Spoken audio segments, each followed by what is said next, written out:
Simonson would just need to go spare strike for 40. Nice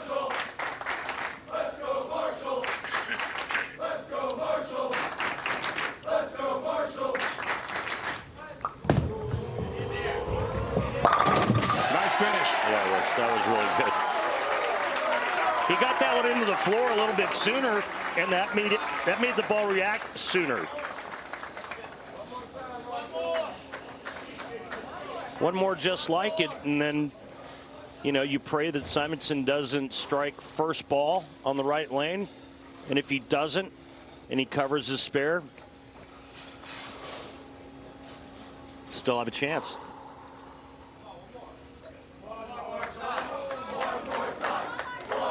Last shot for Kent.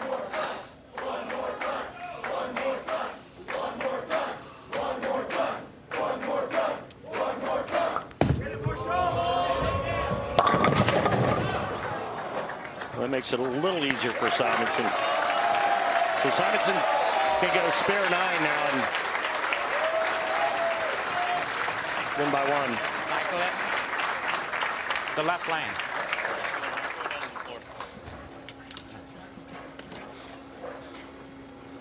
.38 to score in the 9/10 frame roll-off.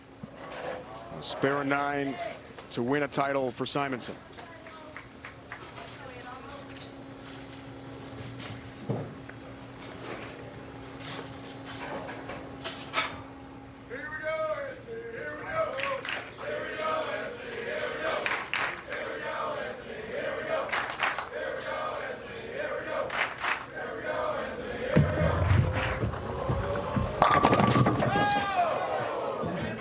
Pin for Simonson. A spare here, then 9. He'll wrap it up.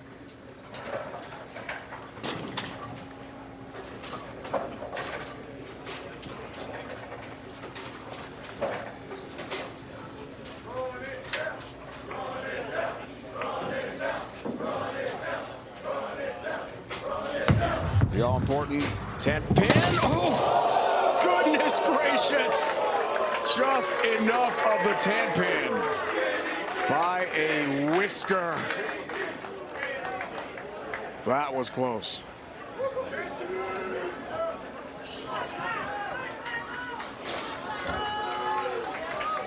Nine pins to win his 15th career PBA Tour title and 2nd PBA Tour Finals championship.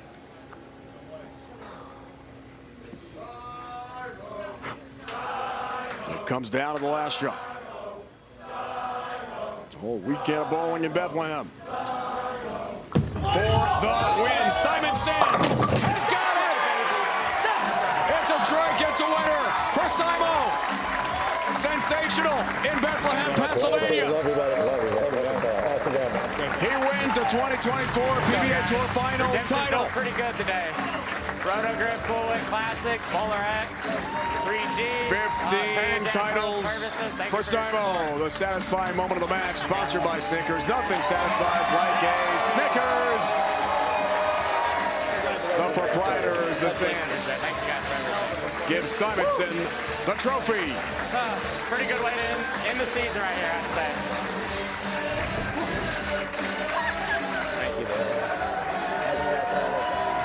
Second title of the year for Simonson. It was a battle with Kent.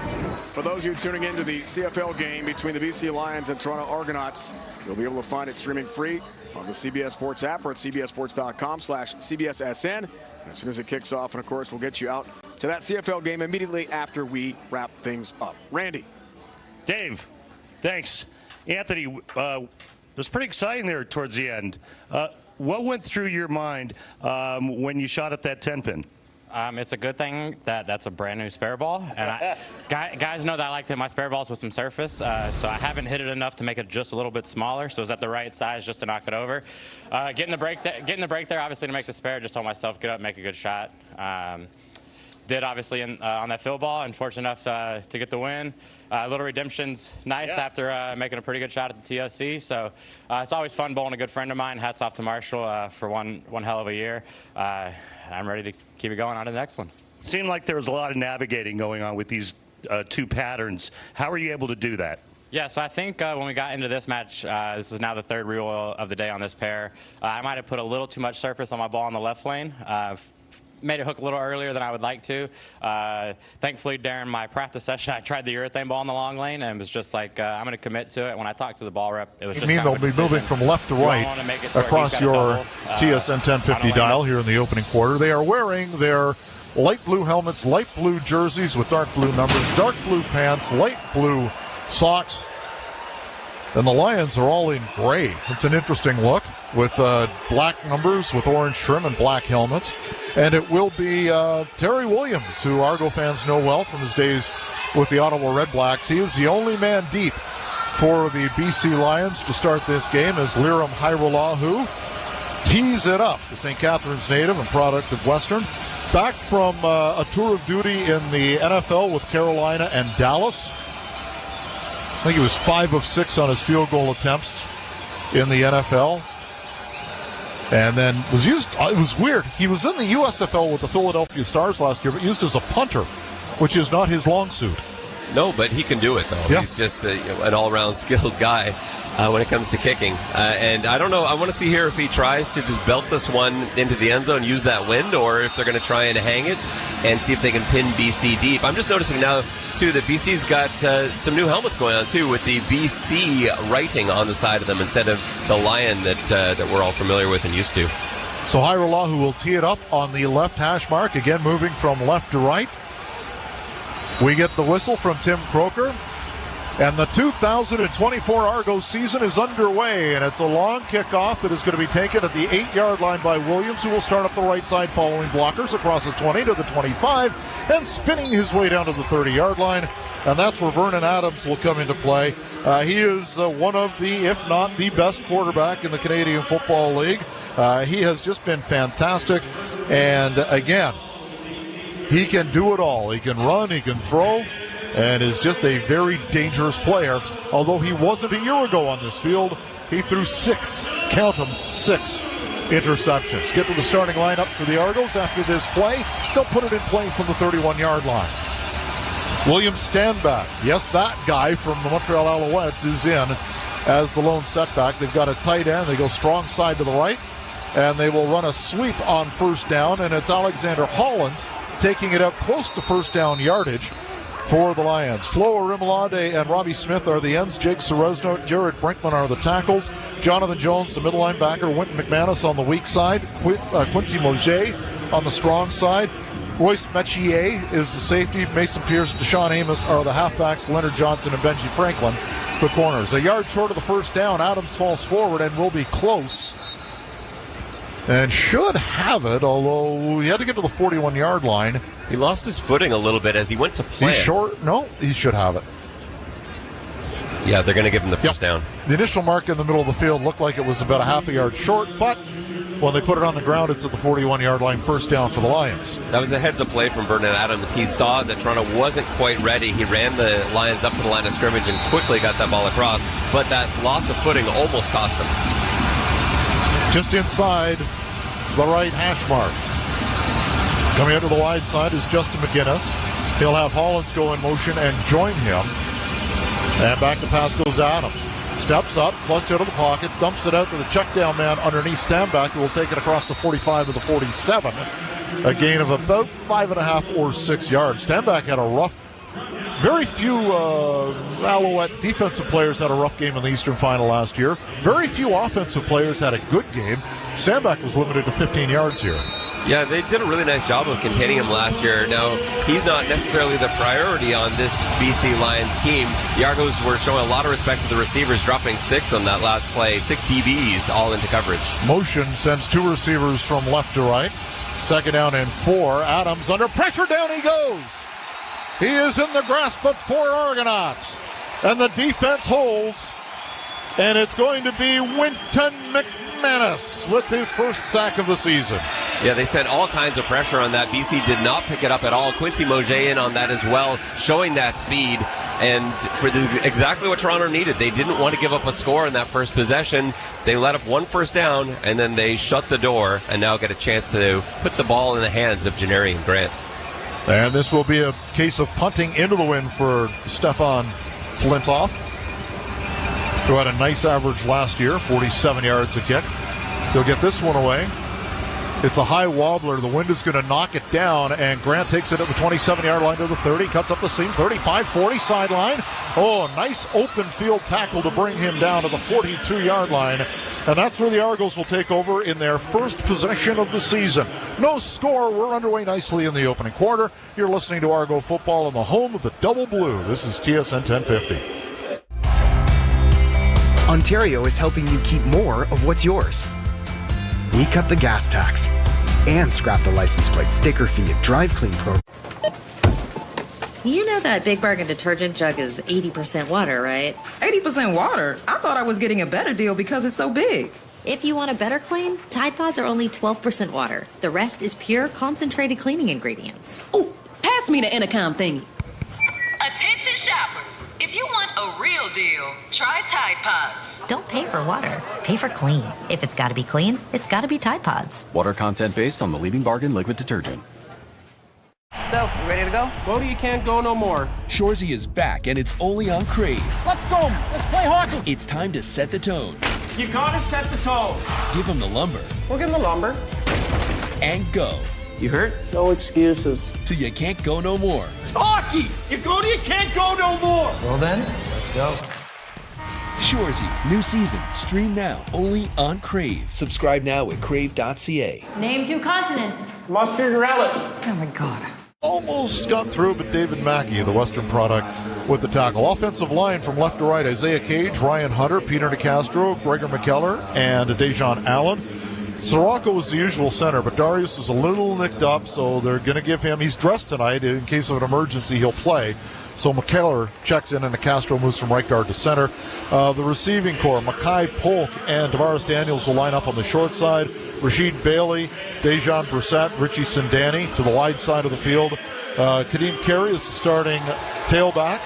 I guess he's the running back because there's no fullback stress for the Argos. And Cameron Dukes in his second year out of Lindsey Wilson College, the pride of Shepherdsville, Kentucky, starting at quarterback. 66% completion rate last year. 2 touchdowns, 3 interceptions. Had 8 rushing touchdowns a year ago. They'll put it in play from the 42-yard line and empty out the backfield on first down. 3 receivers to either side. And it is going to be Dukes who's going to scramble, rolling to his right. He's got a man open and hits him for the first down. That's what you were talking about. Rasheed Bailey found his way open, and before he ran, Cameron Dukes dumped it off for the first down to midfield. That play couldn't have looked more like a Cameron Dukes play. He dropped back in the pocket. His first read wasn't there. He started to scramble. I thought he was sacked, somehow escaped, and found Rasheed Bailey, who had found some open space, as he does so well. A gain of 13. First catch as an Argo for Rasheed Bailey, the former Bomber. Right on the midfield stripe, right hash mark. 3 receivers will go to the wide side of the field. They'll run a counter play to Kadeem Carey, who will take it for 3.5 yards, and it will be second and manageable for Cam Dukes and company. Yeah, not much doing there on the ground. BC is looking run first. You can tell that just with those first 2 plays, they're looking run first, and you're supposed to anyway, like linebackers doing the read steps and so forth, but they're really, my guess, just based on 2 plays alone, which isn't a huge sample size, trying to stop the run, make Dukes beat you through the air. They'll put the ball down on the 51-yard line, so it's a gain of 4. Ball on the right hash mark, 6 to get on second down, 3 to the wide side, 2 to the boundary. And there's movement, and I assume this is going to be procedure, and it might be on Ryan Hunter. Yeah, it looked like early movement on the left side of the Argos line.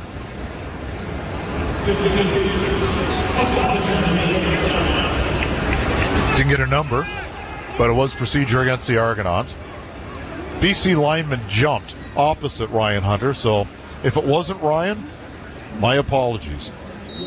They are showing Peter Nicastro, so it may have been the center. Second down and 11 now, back across on their own side of midfield. 3 up top, 2 to the boundary. Carey stands to the right of Cameron Dukes, who drops back, throws it to the far side. It is complete to the 51. It'll be good for about 6 yards and no more, as it's again Rasheed Bailey with his second catch of the drive. And the punt unit will come on.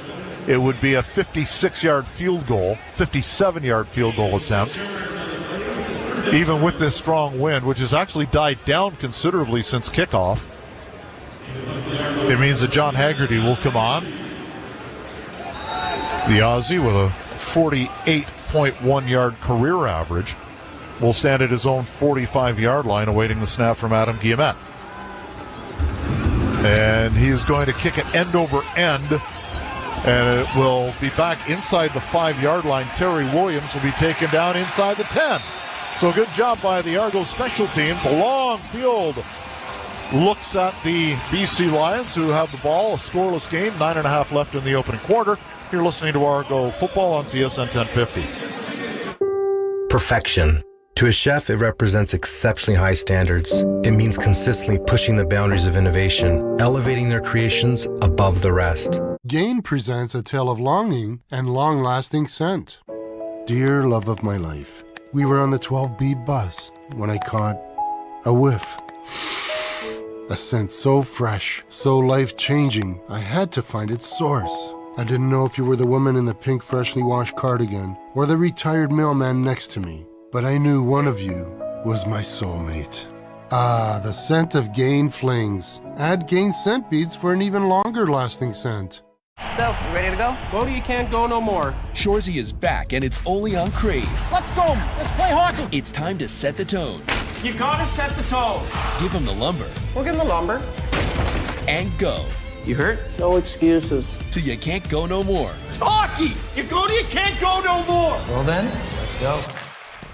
Shorzy, new season. Stream now, only on Crave. Subscribe now at crave.ca. Name 2 continents. Mustard and relish. Oh my God.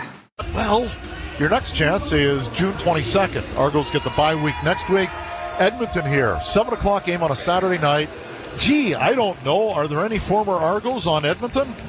McLeod, Bethel Thompson, Curly Gittins, Boris Beattie, Javon Leake, Shane Richards, on and on and on. And you know, the head coach, Chris Jones, some of his stuff. So there's an Argo connection with the Elks. Come on out and see them play. Again, that is 2 Saturday nights. June the 22nd, as it were, as Edmonton's in town. Argonauts.ca for all your ticket needs. There's a few teams you can say that about. That's the thing. When you build such a good squad over the last 3 seasons that the Argos have had, they are going to get picked apart when those guys are up for contract. You can't re-sign everybody. So Hamilton's got a few Argos. Edmonton's got a bunch of Argos. We're going to see a lot of familiar faces this season. BC Lions lineup tonight, not one former Argo. Lions will start at their own 10-yard line after the really nice placement on the punt by John Haggerty, and great special teams coverage. The Argos jumped. It'll be a freebie for the Lions. They'll dump it off outside, and going down the sideline will be that is Standback who made the catch out to the 30 for a gain of 20 yards, and I assume this is going to be offside against the Argos. It looked like offside. Toronto number 40. Penalties declined as the result of the play is the first down. Robbie Smith. In fairness, 2 Argos jump, but Robbie gets the short straw. Toronto sent heat again. Quincy Moget being sent off the edge. They picked that up and had the perfect play drawn for it against the blitz. A quick hitter out to Standback, and there wasn't anyone nearby, so that goes for 20. Vernon Adams, 3 of 3 for 35 yards. It's a first down at their own 30-yard line. Lions moving from right to left. Play action, and he's going to throw it to the sideline. He has a man in McGinnis, and Justin will take it short of the first down. He'll mark him out of bounds at the 38-yard line, 39. It's a gain of 9. And another nice quick read by Vernon Adams, and he's not trying to push the ball downfield too much. He's taking what's there. His throws have all been underneath to this point, and that's not necessarily what VA is known for, big play VA going downfield, but he's playing smart quarterback right now. Looked like McGinnis stepped out of bounds at the 36 or 37, so a couple of bonus yards for the Lions. 2nd and 1.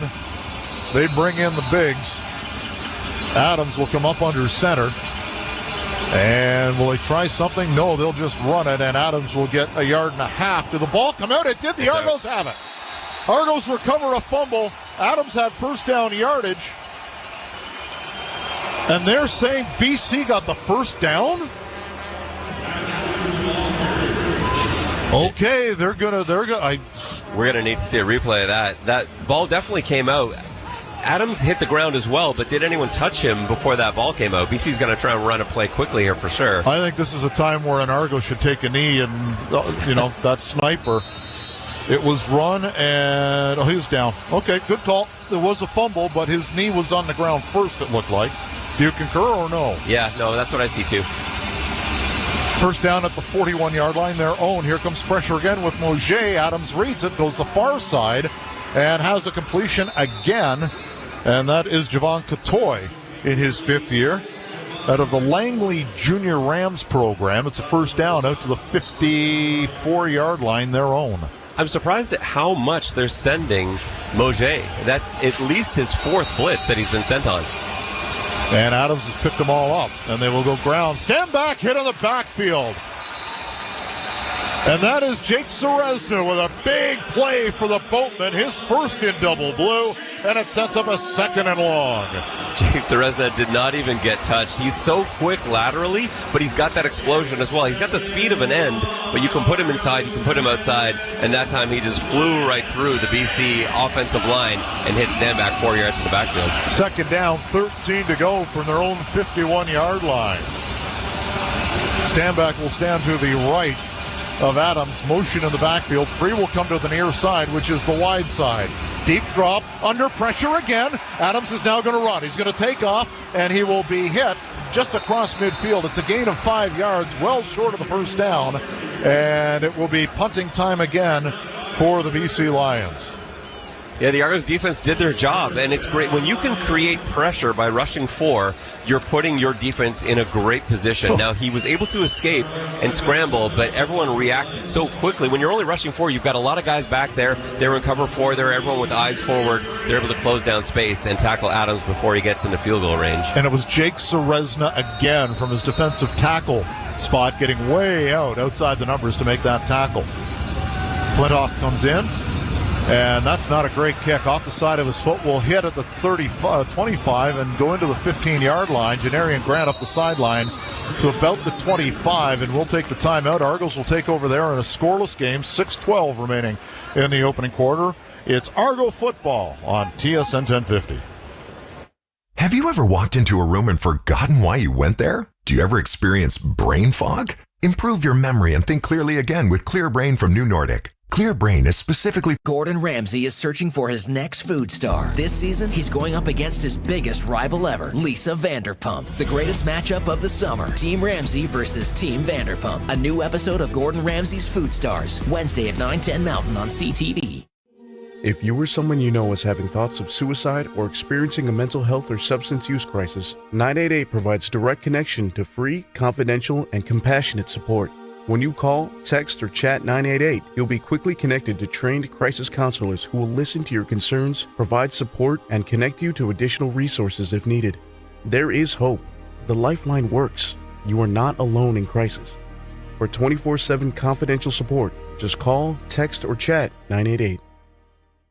Step inside the 35,000 square foot arena at Dolly Parton's Stampede and experience the high-spirited adventure, a live entertainment spectacle featuring our exciting state-of-the-art visual sets, thrilling horse riding stunts, spectacular special effects, and stirring musical productions, all while enjoying a fabulous 4-course feast. It's the most fun place to eat in the Smokies, I guarantee it. Go to dpstampede.com for reservations and information.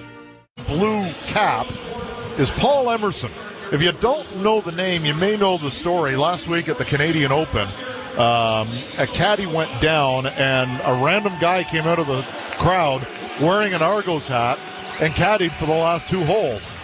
Paul Emerson. And he is here and getting a nice round of applause. That went viral. That was you know, when you work in marketing and communications, that's a godsend. That's a freebie. So we invited Paul, who split season tickets to begin with, but he is sitting in the Manning seats tonight with his family. Oh, perfect. Very nice. Perfect. I'm glad he's getting the proper treatment. Yeah, it's great to see the Argos represented. It's, you know, anywhere you go in the city, anytime you see that Argos logo, you honk your horn, or wave a hand, whatever it is. Hey, I know it's anecdotal, taking the GO train in. Way more Argo stuff this year than I've seen in years gone by. By far. All around the city. It's a huge increase, and it stands out with the light blue as well. No score. Argos will take over at their own 26-yard line. 1st and 10. They will go to the ground. A carry hit hard in the backfield by two. Count them, 2 players. As shooting the gap there was the weak side linebacker, Patrice Rene. Yeah, Rene was untouched, and there was a miscommunication there somewhere along the Argos line because, if you've got a running back coming that way, there's got to be a guy accounting for Rene off the edge, and no one did, and so Rene made the tackle. 2nd round pick, this is 4th year. Like, blink, where did that go? 2nd down and 12, they'll mark it at the 24-yard line. Argos moving from left to right. Back to pass, Dukes has a man on the crossing route. It is caught by Polk. The newcomer has it to the 35-40, turns the corner and gets the first down. He'll be knocked out of bounds at the 47-yard line. First CFL catch for Mackay Polk. And you see a little bit of what makes Mackay Polk so exciting. It's not his top speed, it's his movement. And so there he catches the ball in the crossing route. He takes a quick jab step upfield. That changes the angles of the BC defenders, and then he cuts it back outside again, and they're caught fault-footed. And so he ends up getting an extra 5 or 6 yards on that. Easily gets the first down. He's an exciting player, and he's going to be fun to watch all season long. They'll mark it at the Argo 47-yard line. No score. 5 minutes and change remaining here in the opening quarter. Tight end to the far side. They'll run behind the tight end. Here's Carey across the 50, spinning across midfield, across the 50, down to the 45-yard line. It's a first down Argos and a gain of 18. A great run from Kadeem Carey, but also a heck of a block from Davaris Daniels. He was out there as a lead blocker, which you don't see Davaris doing a lot. But yeah, just makes a heck of a block. Carey spins off a tackle, and he's able to drag another defender for that first down. At the 46-yard line of the Lions. They're in field goal range now if they'd like to try it with a tailwind behind Hairolahu, but they'd love to get into the end zone here. 3 receivers up top, ball on the right hash mark. They'll go play action. No, they give it to Carey, and he'll get a couple of yards going behind the left guard, Ryan Hunter. And I think the purpose of that play is the guys upstairs in the booth can sort of gauge how BC reacted to that. They were not ready for Dukes to pull that ball on the leak out, and so I wouldn't be surprised to see them go back to that maybe a little bit later in the series even, just to see if they can get Dukes outside on the edge with either room to run or pass. Kadeem Carey, a couple of years ago, the leading rusher in the CFL, Calgary's most outstanding player candidate. 2nd down and 8, ball at the 44-yard line-ish in the middle of the field. Snap a little late getting to Dukes, who's going to go over the middle. Has a man first down at the 30-yard line. Davaris Daniels' first catch of the year is a big one. It's a first down at the 29. It was a great throw, a great catch, but that is all credited to the offensive line. There was nobody anywhere near Cameron Dukes as he stepped back and waited, and he went through his progressions, and nobody advanced. So great job from the offensive line, results in a huge passing play. Crowd in mid-season form reacting to Adam Goss, the PA announcer, saying first down. They pick it up with the Argos. 3 receivers to the near side in a bunch. They break the bunch and now go up the middle with Carey. High stepping inside the 25-yard line. That's a very pretty run for 7 yards. Yeah, it was really well set up, too. They had 2 blockers go from right to left just before the snap. And they weren't actually needed. There was no one out there to block. It was picked up so well by the offensive line, and so Carey just cut upfield, took what was there. Think about Javon Leake at his best when he would get those knees up and high stepping. That's what we just saw there from Kadeem Carey. Getting those knees pumping and getting 7.5 yards. Argos are going to go double tight ends now. 2 receivers to either side. Tight end to the left side. They're going to go up the middle of Carey, and he'll get the first down, spinning inside the 19 to almost the 18. And the Argos putting together a nice drive in a scoreless game. He's doing what he wants right now. BC's looking run. Like they're coming for Carey. They knew that was a run play, and there was nothing they could do about it. Great blocks from the left side of the offensive line. I think that was Hunter out there who really sealed his guy and made some space for Carey. 3 receivers to the near side, 2 up top, ball on the left hash mark, and Davaris Daniels was a little early on that one. a little early. Offside. Toronto number 88. 5-yard penalty.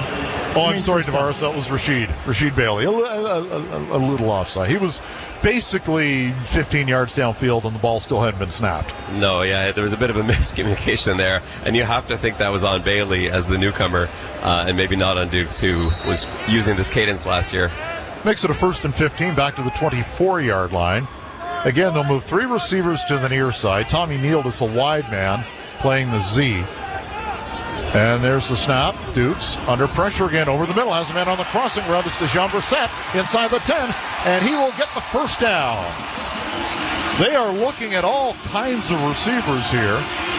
He's the 4th receiver to catch the football, and Carey has a whole bunch of carries. He has 6 here in the opening quarter, and it's a 1st and goal for the Argos. The BC Lions sent a blitz on that play, and it was picked up perfectly. Kadeem Carey in on that as well. He sees it coming across. He comes all the way across the formation in front of Dukes to cut down that blitzer, and that buys Dukes time to find Brissett. Brissett does a nice job after the catch. He was looking for the yardage. He knew where the sticks were, angled his body, and just slid through enough to get that first down. We've seen some teams struggling early on this season in the red zone. We'll see if the Argos can punch one in here with a 1st and goal from the 8-yard line. Ball on the left hash mark. 4 receivers will come to the near side. They've got single coverage up top. Carey will go into the pattern now. Dukes has Carey to the 1, to the house. Touchdown, Argos. Just a beautiful play. Great design. They end up isolating Kadeem Carey one-on-one with the defensive end, and that is a mismatch if I've ever seen one. Carey's able to just stroll into the end zone. Dukes pass on the money. Just a perfect play call, a perfect read. They caught BC in a very fortuitous situation if you're an Argos fan. They had single coverage with Mackay Polk up top. I thought they might try a jump ball with him. That's 6'3". But I'll take Kadeem Carey against Amir Siddiqui any day. That's going to work. Although we said that in the Eastern Final a couple years ago, and Jagera Davis made a great play for the Ticats. And Liram Hairolahu has missed the extra point, and it's going to be returned by Williams to the 10 to the 15 down the sidelines. And he's going to stop at the 40, go back into the middle of the field and be tackled at that point. Oh, it could have been dangerous. If you don't know the rule, you can return a missed extra point, and if you get back to the other team's end zone, it's 2 points for you.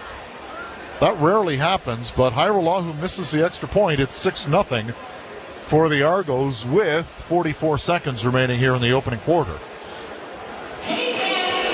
Yeah, this is an odd miss from Hairolahu. Certainly not one you would expect. The wind's not seemingly a problem, but yeah, it just sailed to the right side, and he didn't have quite enough on it to get it out the back of the end zone. That could have been, as you said, it's a dangerous-looking play.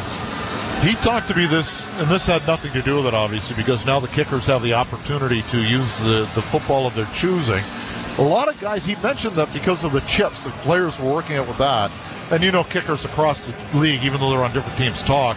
He told me that everybody was missing balls. They were hooking to the left because of the chip, the information chip that was been put inside the footballs. And he said everything was going to the left. So I don't know if he's had to overcompensate in camp because of everything going to the left. But that's not an excuse on this one. That was just missed to the right. You do wonder, though, kickers have had issues from the opening game this weekend. Yeah. And you wonder if that maybe played a factor, because it doesn't take much. You say, well, how much does a chip weigh? You think about it in baseball. Like the smallest of things, a little nick on the baseball that can cause that extra movement. When you have rotation like that, it doesn't take a lot of weight to send a ball off the mark. And if you've been practicing with that all preseason, suddenly it's not there anymore, which it shouldn't be. But now you suddenly have to recalibrate. Well, a good thing, not only does the touchdown give the Argos the lead, but the wind has picked up again. So the Argos will benefit from a strong wind here on the kickoff, as opposed to having to flip around and kick off into the wind, which, with the flags the way they are, the championship banners are parallel to the ground, as are the telltales. And again, there's a little bit of a wobble to the uprights in both end zones. So it's formidable. And if wind is going to continue to be a factor tonight, you have to get your points when you've got it at your back. And Toronto gets their touchdown with the wind at their back. They've still got those 44 seconds left, but I would expect BC to look a little different offensively once they flip sides.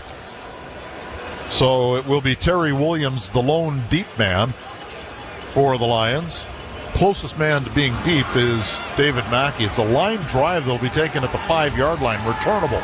Williams will do just that across the 20, 25, 30, 35, and be hit at the 36-yard line and brought down at that point. So decent field position to start for the BC Lions. And 35 seconds left right now in the first quarter. If the Argos could find a way, what they would love to see right now is anything that stops the clock and forces BC to have both plays before kicking the ball on this side of the field. I think that would be a huge advantage. So they're definitely looking to try and keep BC from converting a first down here. That's Quincy Mulger on the special teams tackle. Ball at the 36-yard line. Lions, Adams, short hit. Oh, it's caught by Hollins, but he got destroyed as he gets up quickly, which is good to see. He got filled in by Leonard Johnson, playing in his first CFL game on the boundary corner. It's a 2nd down and 1, and the Lions hurry up. 2nd and 1, Adams under center, and he'll get through, and he'll get hit after a gain of about 3 yards. And now we get some pushing and shoving. He did that last time, and that was when he lost the football, where he didn't actually sneak forward. He sort of took a little shuffle to the right and then looked for space. But it's dangerous. You're going to take a hit as a quarterback. Quarterback sneaks aren't fun anyway for a quarterback, but you don't really want to get hit open field by a linebacker either. And that's going to be the final play of the opening quarter. Argos with a 6-0 lead. We'll see what they can do into the wind here. 6-0, 15 in the books. You're listening to Argo Football on the home of the Double Blue. This is TSN 1050. Some dads turn Father's Day into a job.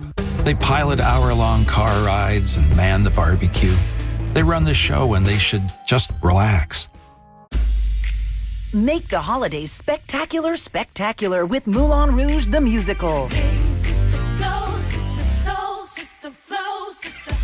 Winner of 10 Tony Awards, including Best Musical. The New York Times calls it glittering, gasp-inspiring. In Moulin City at Festival d'été du Québec, FEQ. With flights, hotel, and $500 cash. Plus, tickets to experience Motley Crue, July 14th. All powered by FEQ. Presented by Bell in collaboration with Coors Light. Enter now at iHeartRadio.ca. 6-0 Argos after 15 minutes of play. Argos, 112 net yards to 68 for the BC Lions. And it looked like the Lions were going to run away with time of possession early, but the Argos end up having the ball a little bit more, 8 minutes and 11 seconds to 6:49. Yeah, and I think we're going to see a little bit of a shift now that the teams have switched sides.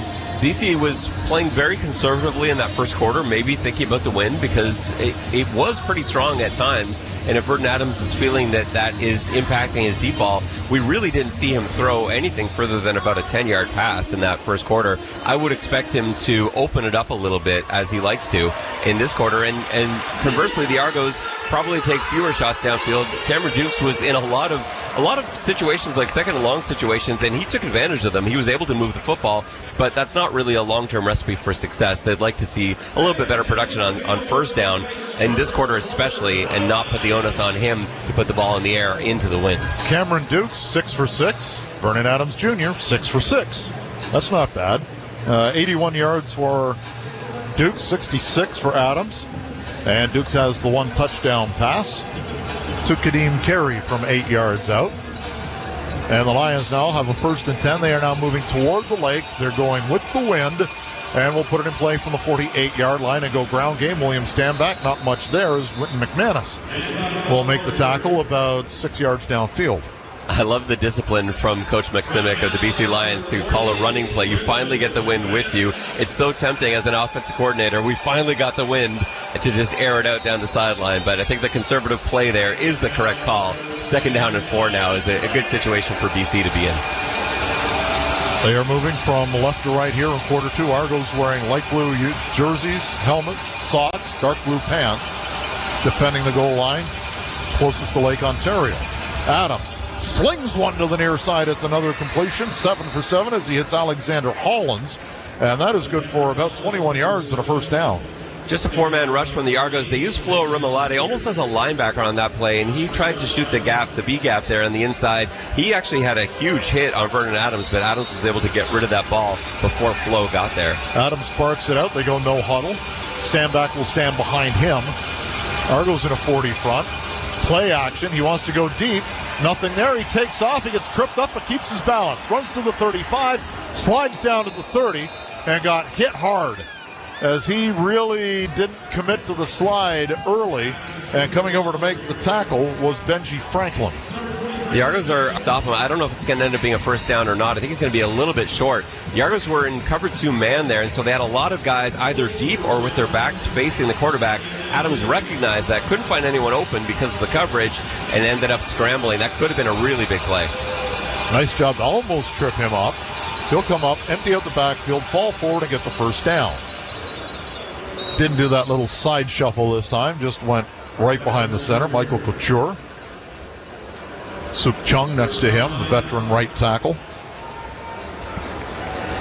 And it'll be a first down the market just outside the 28, right on the 29-yard line. 6-0 Argos. Stand back. Will now stand to the left of Adams. Ball in the middle of the field. 4 receivers will go to the right. Single coverage near side for Alexander Hollins, and they will run to the near side with Standback, and he will get spread out, turn upfield, and get down to the 25-yard line for a gain of 4. There's a tough position there for Benji Franklin. He was on the edge. He was able to shed his block, but trying to take down William Standback with one arm just isn't going to happen for a lot of guys, and that was all he was left with as he lunged for Standback. Standback not with a huge gain, but he is able to turn the corner for 4 or 5. Standback had some really nice games for the Alouettes against the Argos over the years. Now in his 6th season in the CFL. Previous 5 with Montreal. 3 receivers up top, ball on the right hash mark, 2 to the near side, ball on the 24-yard line. And flag, did they get it off in time? I don't think they did. No, that's time count. Yeah, time count for sure. Time count violation. PC number 3. 5-yard penalty, remains second down. I'm going to ask you a question. All right. What color are the Lion uniforms? Well, they're light gray. Is it light gray? Is there a little brownish tint in there? Sort of an orange? I can't tell. What would you say? I'm no fashion dude. This is not my area. Yeah, I think they're light gray to me. Okay, that's what I said. I'm thinking, is there something else to that? Second down and 10 again after the Standback run. Adams will drop back under pressure, gets hit as he throws the football, but has a man inside the 5, and into the end zone goes Justin McInnes. 5 touchdowns last year. He's got 1 already, and the Lions have tied it with the extra point to come. Derek Parrish was about 2 or 3 inches away from either causing a fumble or getting a sack. He came around the edge, and I thought he was going to get there. Adams just was able to get that out before he took the hit.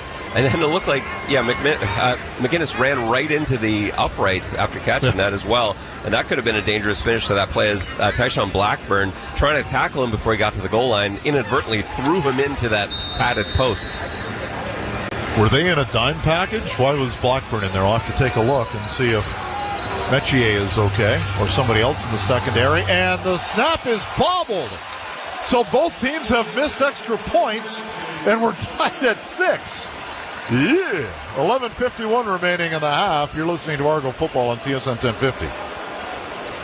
Hi, it's Curtis Vickers from Southlake Ford and Summit Ford, where there is no such thing as a no-trade clause. We'll take anything on trade, and no reasonable offer is refused. And step inside the 35,000-square-foot arena at Dolly Parton Stampede and experience the high-spirited adventure, a live entertainment spectacle featuring our exciting state-of-the-art visual sets, thrilling horse-riding stunts, spectacular special effects, and stirring musical productions, all while enjoying a fabulous 4-course feast. It's the most fun place to eat in the Smokies, I guarantee it. Go to dpstampede.com for reservations and information. Sometimes finding true love can be like looking for a needle in a haystack.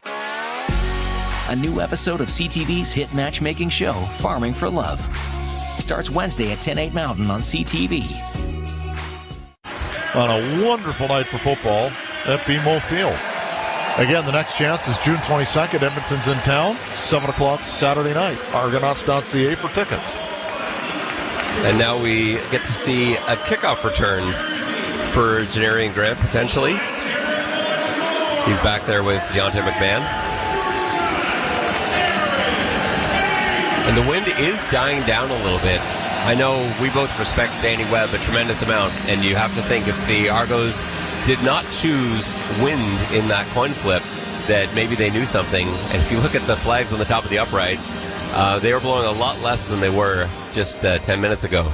Ryan Dinwiddie will always confer with Danny Webb before the coin flip. Danny is always on the phone with the weather office and trying to figure out when winds will die, when winds will shift. And maybe he's worked his magic yet again. Entering season 40 with the Toronto Argonauts. Unbelievable. And he's amazing. Like I think most broadcasts probably do not talk about the equipment manager this much, but he deserves it. No, he's the guy. Here's Janarian Grant on the kickoff. We'll take it at the 9-yard line near side. He'll take it to the 20, cut up, look for a seam, gets it, 31-yard line.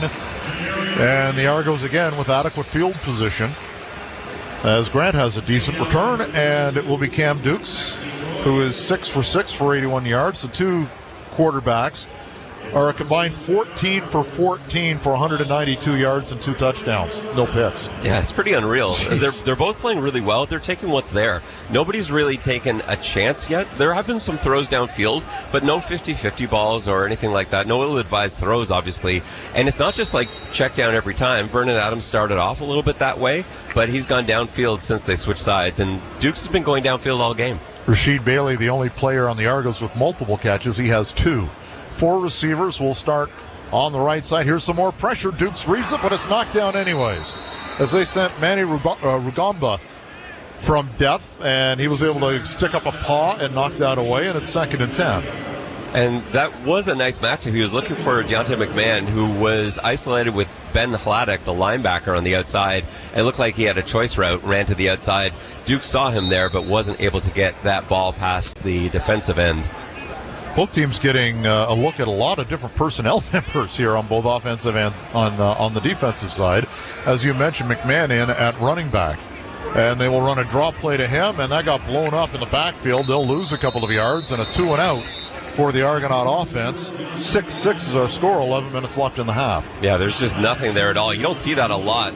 They just happen to run to the wrong place on that draw play. Maybe wait a little bit too long before that handoff. It looked like the pocket started to collapse a little bit on the inside.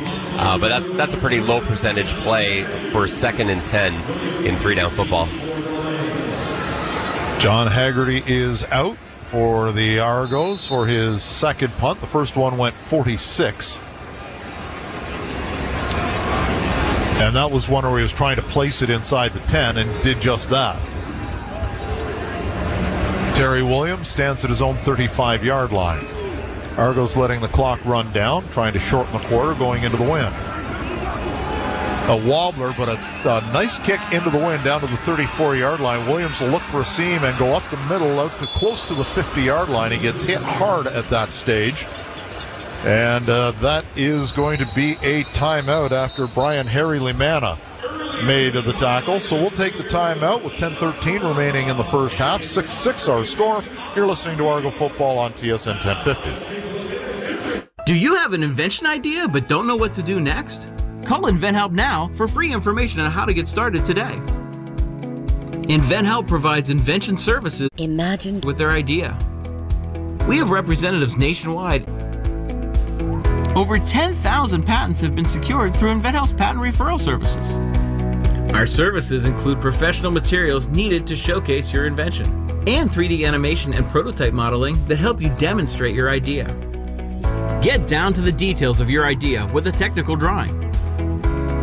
The InventHelp Databank includes thousands of companies who have agreed to review new ideas. We've been helping inventors since 1984. Let's help you next. Take advantage of the opportunity to get started today. Call 1-800-353-6013. That's 1-800-353-6013. Again, 1-800-353-6013. 6-6, BC and Toronto. Mike Hogan and Ben Grant with you here at BMO Field. Looking for some Argo merch. Lots in the stands tonight. It's amazing how much more Argo merchandise is being worn this year and last year compared to, what we saw, pre-pandemic, let's say. If you want to pick up some of the latest swag, it's pretty cool. The Hustle and Flow lifestyle wear is out. Great response to that. Argonauts.ca. Go there, go to shop, and then go down to Argos, and you'll be able to find whatever you'd like. And everything's available right now, too. This stuff just came out, I think, in the last week or so. And so everything's available there. Go check it out. There's some really cool-looking stuff. And, yeah, like you said, some of the different designs are really neat this year. The Hustle and Flow line.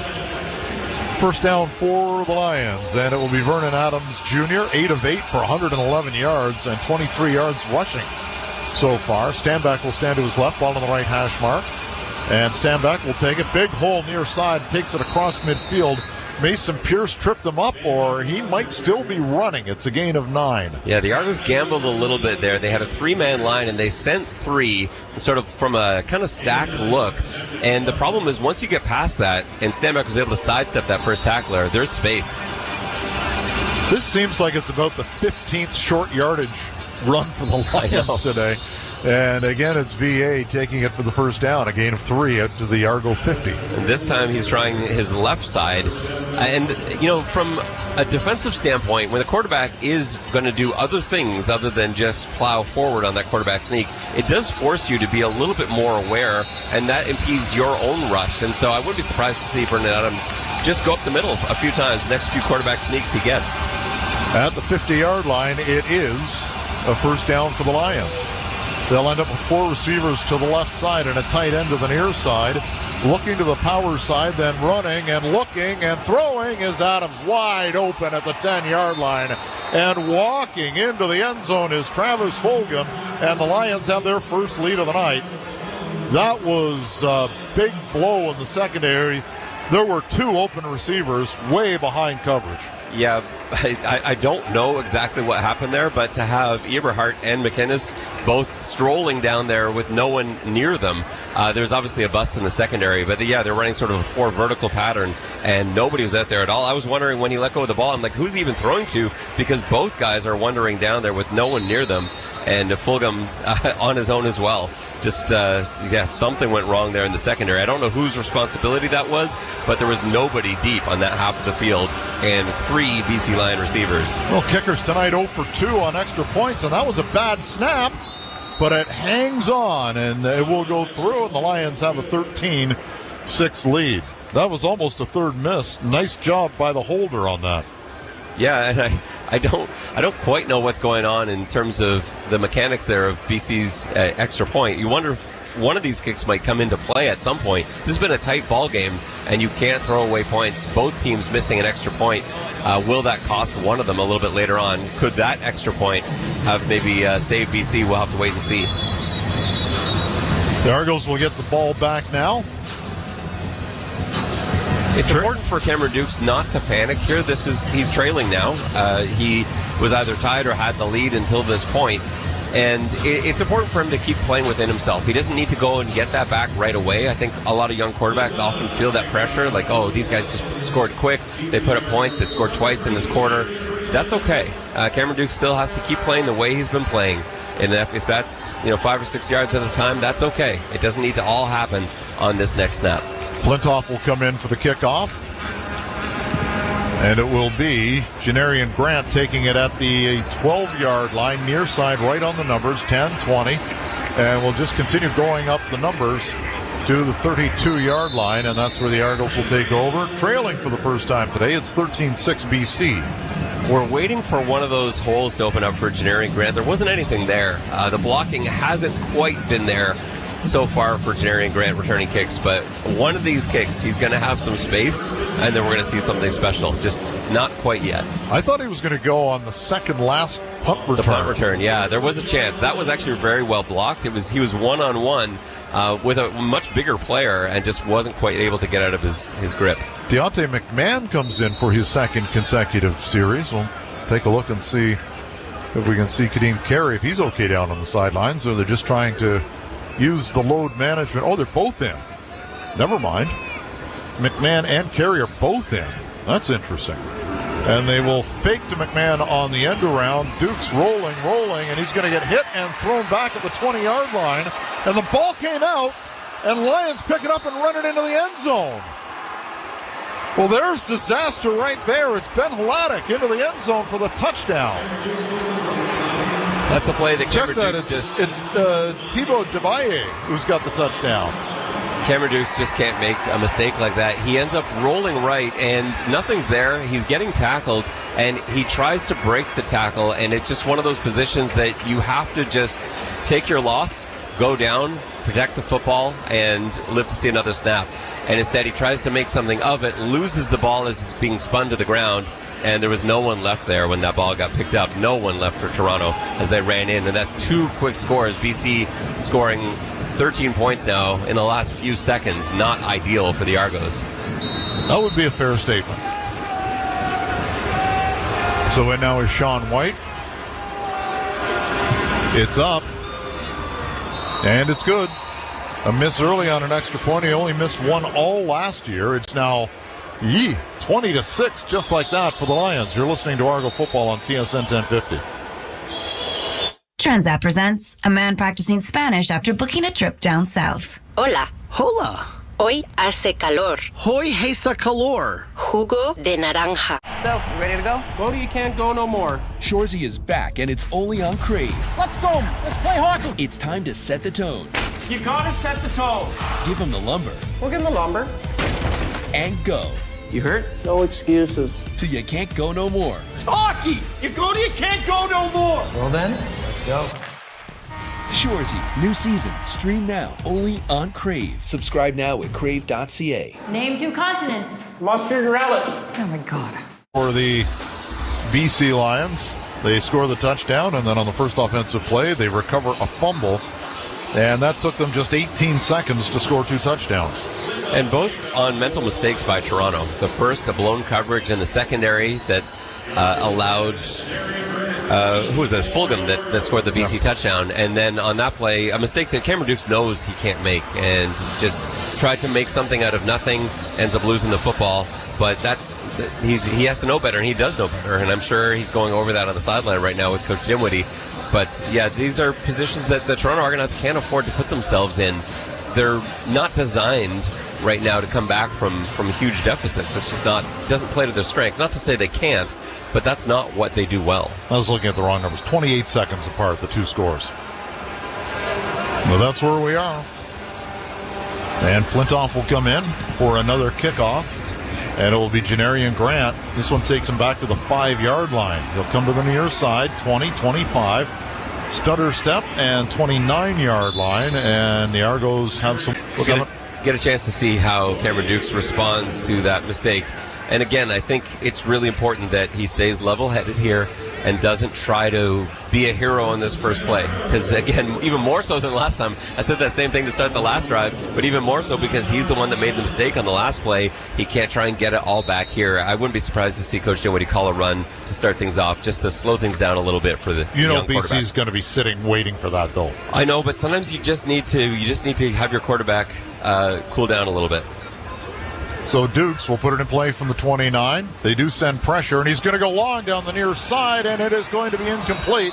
Tavares Daniels desperately wants a flag as he could not get out of his break. He's asking for a replay. I'm sure they're taking a look at that up top, and they'll take some time. Yeah, Tavares Daniels had a corner route. He was disrupted downfield. You're not allowed contact downfield. It's not like the NFL where you have the 5 yards of space either. He definitely was impeded. I don't know if this was before or after the pass was thrown. I think it's going to be a really tough one to challenge. And Dinwiddie just called a play. And he's not going to challenge. It's 2nd and 10 from the 29-yard line. Argos moving from right to left. 7-man rush. Dukes under pressure. Rolls out to the right. He could run. He's going to take it to the 30, 35, and put down the head and tried to bowl his way through a defender, which wasn't going to work. It's a gain of 7 yards, but 3 yards shy of the first down as Perryman came up to make the tackle, and it will be a punting situation again for John Haggerty. He took a real shot from Jordan Perryman on that. You don't want to see your quarterback take that kind of hit. But Dukes is trying to make something happen. He didn't need to leave the pocket at that point. There wasn't it wasn't closing in on him, but he just felt like there were opportunities out to that side. He had 3 receivers on that side of the field, but as he scrambled, nothing opened up, and so he decided to carry it himself. Terry Williams back at his own 29-yard line to await the punt from Haggerty. Inside 7 minutes now left in the first half. It's 26 for the BC Lions. Haggerty, a low kind of wobbler that will hit at the 42. And Williams will come up and pick it up at the 44 and get a couple of more yards. As the whistle blows, and the BC Lions will send Vernon Adams out, who has not thrown an incompletion yet. 9 of 9. There is a flag on the far sideline, by the way. Was that for an illegal block or something afterwards? I didn't think there was no yards. It looked like the Argos did a pretty good job of getting out of there with that short kick. That's tough to do, but they see it's short and they started scrambling. But we'll see what the call is. I would imagine it's going to have to move BC back. Unless there was an Argos player I didn't see that was within that 5-yard halo. Tim Croker, what happened? No yards. Toronto number 93, 15-yard penalty, first down. We've talked about this before, and this isn't just not because it's against the Argos. I hate the 15-yard penalty for a ball that's hit the ground. I hate it. I don't know why they do it. It's ridiculous, especially when guys are peeling back. That makes no sense at all. I also don't say Coach Dooney right now is pointing up at the monitor. Benoit Marion, when he touches the ball, is 6 yards from the returner. So it's just not a good call. We saw the still on the jumbotron, and that's 15 yards. It's a rule I wish the CFL would change. Stand back, up the middle. And yes, I have said that when it's gone in Argo's favor. It's just I don't understand that. The 15-yard variety of penalty is there to protect the returner. It's the right call, and it allows teams the chance of returning, which is such a big part of Canadian football. Once the ball's on the ground, 5 yards, okay. Your return probably isn't going to be 5 yards after it hits. Adams over the middle is tipped and intercepted. There it is. The Argos get their first break on defense. It's Deshaun Amos across the 40 with flags aplenty. This will probably be for a block on the return, but the Argos have the ball with 5.5 minutes left. That was a ball that Vernon Adams should not have thrown. He was under pressure. He knew he needed to get rid of it. He should have just eaten it, taken the sack, and gone down. Tried to make a play. There were 2 Argos that could have intercepted it. I actually thought it was going to be intercepted underneath where it ended up being picked off. It ended up being tipped after the instead. Interception, legal block, Toronto number 13. It's a 10-yard penalty, first down, Toronto. It was tipped in, an easy pick for Deshaun Amos, who missed the last half of last year with a pretty serious leg injury. And he has looked good in camp and comes up with the interception there. Royce Metier came closing in on that. He was the one that undercut McInnes, and he's the one I thought was going to pick it off, but it ends up going off, I think, both his hand and maybe McInnes's as well, and Deshaun Amos was there to collect it. So the first turnover of the night for the Argos. They'll take over at their own 20 after the interception. Trailing by 14, it's 20-6.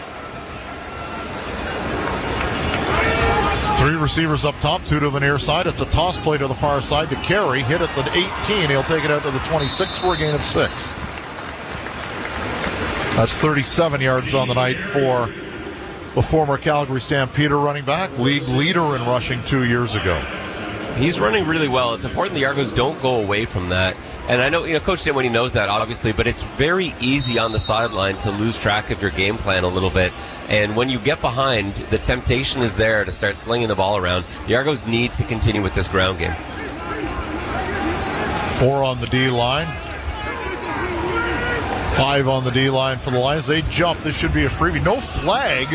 It is complete across the 30-yard line. It will be a first down, but the ball comes out. And is this going to be a first down? No, they're going to call it Toronto football. Rasheed Bailey with the catch. He needed to get to the 30. He got across, and now they're saying Lions ball. And I would like to see a replay to see if the Lions were offside. They were, far side. You could see jumping off on the line of scrimmage was Pete Robertson. Yeah, there's a few things going on in this play. So he's down. He's also down. The previous play is under review by Command Center. Yeah, so there was an offside by BC on the end. This was a nice read by Dukes. He had 6 receivers, 5 of whom were running short routes, kind of looking for the hook at the sticks. He found Bailey wide open in zone coverage. Bailey's elbow hits the ground, and that's what causes the fumble. And so the official that was on the sideline had the best view of that. He went running in saying, no, it's Argo's ball. Yeah. And then someone else came in from the back to overturn that. But I think the replay center is going to very quickly send back confirmation that, no, indeed, his arm was down, the elbow was down. That's what caused the fumble. So are you saying there's a problem with the power dynamic right now in the officiating crew? Well, I just think that let the guy that can see the play clearly make the call. He came running in from the sideline. He had a clear view. Yep. And he made the call. I don't know why someone's coming in from 20 yards away to overturn that. That's all. Here comes the Argos offense. So I think we know what Tim Croker's going to say right here. And it should be good news for the Argos. The Lions defense is also on the field. Tim, let's get this thing going. He's still waiting to hear back from the command center. Here he goes. After automatic review by the command center to determine that the ball carrier is down. With contact, first down, Toronto. So there we go. They'll mark the ball at the 31-yard line. And for Rasheed Bailey, his 3rd catch of the game already. In his first game with the Argos after 5 years with the Winnipeg Blue Bombers. Check that, 4 years with the Winnipeg Blue Bombers. First down at the 31-yard line, and it's Kadeem Carey again who gets swallowed whole at the line of scrimmage right where the ball was snapped. Tried to go behind Ryan Hunter, nothing happening, and it's 2nd and 10. Yeah, the BC Lions D-line did a really nice job off the ball there. They were all quick out of their stance on that snap, and there was nothing. There was no room for Carey. I thought he might try to take it wide, but I don't think that would have ended in any different result. There was just nothing there for him. 37 yards on 8 carries for Carey at the 31-yard line, the pinball line as it were. 3 receivers up top, 2 to the near side. Carey stands to the left of Cameron Dukes. Snap comes in a little high. It's a dump out to the near side to Carey, who's going to get the first down across the 40 to the 42-yard line, knocked out of bounds. 3:34 remaining in the opening half. They'll give him the 43-yard line and a first down. Another smart play by Dukes. He has Carey leaking out into the left flats. Nobody's there with him. The closest BC line was Ben Hladek again, and that's a matchup you'll take every time. I think Dukes has done a really nice job spotting his running backs, and as a young quarterback, running backs, tight ends, those are great tools for you. If you can find your running backs in the flats, that can be a big play if they're matched up against the right guy. 8 of 10 for 98 yards and a touchdown. Did have a fumble, though, that led to a 6-point score for the Lions. Dukes is going to go long to the far side, and it is caught at the 50-yard line of the BC Lions, and it's Tommy Neal with his first catch of the night. That's such a good timing throw and catch with Tommy Neal. Tommy Neal running a deep comeback route. Those always make me nervous, especially because Dukes is throwing that from the far hash. That ball has to travel a long way to get there, but the timing was perfect, and Neal is there for the catch. The 3-minute warning has been given here in the opening half. It's 20-6 for the Argos, but they're on a nice drive now. A first down from the BC Lions 51 when we come back. You're listening to Argo Football on TSN 1050. Hi, Anthony Longo here. What do you get when you mix bad dad jokes with fresh steamed lobster? A Father's Day feast that's sure to crack dad up. Our 24th annual Lobster Fest is... La programmation du Festival Western de Saint-Tite est maintenant dévoilée. Du 6 au 15 septembre, ne manque pas les rodéos professionnels, les spectacles country et new country et surtout l'ambiance unique du festival. Achète tes billets au fwst.ca. At Shirley Ryan Ability Lab, every journey is unique. From learning to walk again after a spinal cord injury to learning to speak again after a stroke. But they all have the same destination: ability. Choose the #1 rehabilitation hospital, the one with the most advanced treatments, the brightest experts, and the most referrals for the toughest cases. Choose Shirley Ryan Ability Lab. Make the holidays spectacular with Moulin Rouge the Musical. Winner of 10 Tony Awards, including Best Musical. The New York Times calls it glittering, gasp-inspiring. In Moulin Rouge, life is beautiful. BMO Field, where the flags are barely fluttering in the end zone, and the Telltales at the south end of the stands are limp, and there's a little bit of a, I don't know, how would you describe, a little waffle to the flags, the top of the uprights to the north side of the stadium, the ones which the Argos are running the offense toward. Yeah, I don't think the wind is enough now to limit your playbook too much. We saw in that last throw, like if you're throwing a deep comeback route, you're not really worried about the wind because that's a pass going all the way across the field too that would get knocked down if the wind were an issue. 6 receivers have already caught passes for the Argos. That's not bad. Cam Dukes spreading around his 9 completions. Bailey has 3. Carey has 2. First down for the Argos. Ball on the right hash mark, and they go play action, and Dukes will dump it off underneath. It is caught inside the 45-yard line, and diving for the first down or close to it is Dejan Brissett with his second catch of the night. And that's the play we were waiting for. We said early in the first quarter they ran a play like that, but Dukes handed it off, and I said wait for them to run the counter off of that, and that's exactly what that was there. Dukes got outside the pocket and found his receiver. Second down and an inch, and they're going to go into the regular offense and give it to Carey up the middle, who finds a hole and gets down to the 32-yard line. He needed an inch. He got 10 yards and an Argo first down. They weren't respecting Dukes at all on that. I don't know if it wasn't a good play fake or what have you, but nobody went with Dukes when he looked like he was pulling and running to the outside. That might be something they want to go back to in short yardage as well. If the end is going to crash down like that, pull it and see if Dukes can make a big play. I was kind of hoping he had the football. I know. He would nobody still out be running. there. 4 receivers to the near side with the ball on the right hash mark. Back to passes. Dukes under pressure. He's going to run up, but still he's hit behind the line of scrimmage and gives up another sack.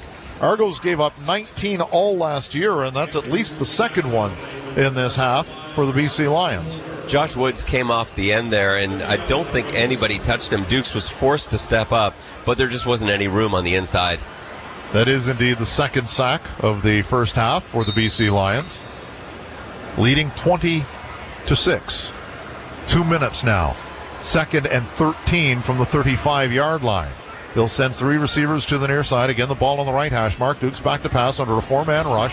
Has a man on the curl, and it will be close to a first down, but just short, as he throws the ball to Davaris Daniels on a curl route, and they need about 1.5 yards here on 3rd down. That's not like Daniels. He needs to know where he is on the field there. He should have been, as soon as he catches the ball, he just dives forward, and he's got that first down. He tried to make a play out of it, didn't end up gaining any more than the original catch. Argos lined up. They were ready to go, and then a BC Lion lineman, Josh Archibald, the third-year player out of McGill, third-round pick, back in 2022, is taking a knee. Did you just start that with 19? I did. I did. I'm old. That's a pretty good one. Yeah. Yeah, that's a disadvantage for Toronto. They obviously felt they had a play dialed up. They liked the personnel package that was out there.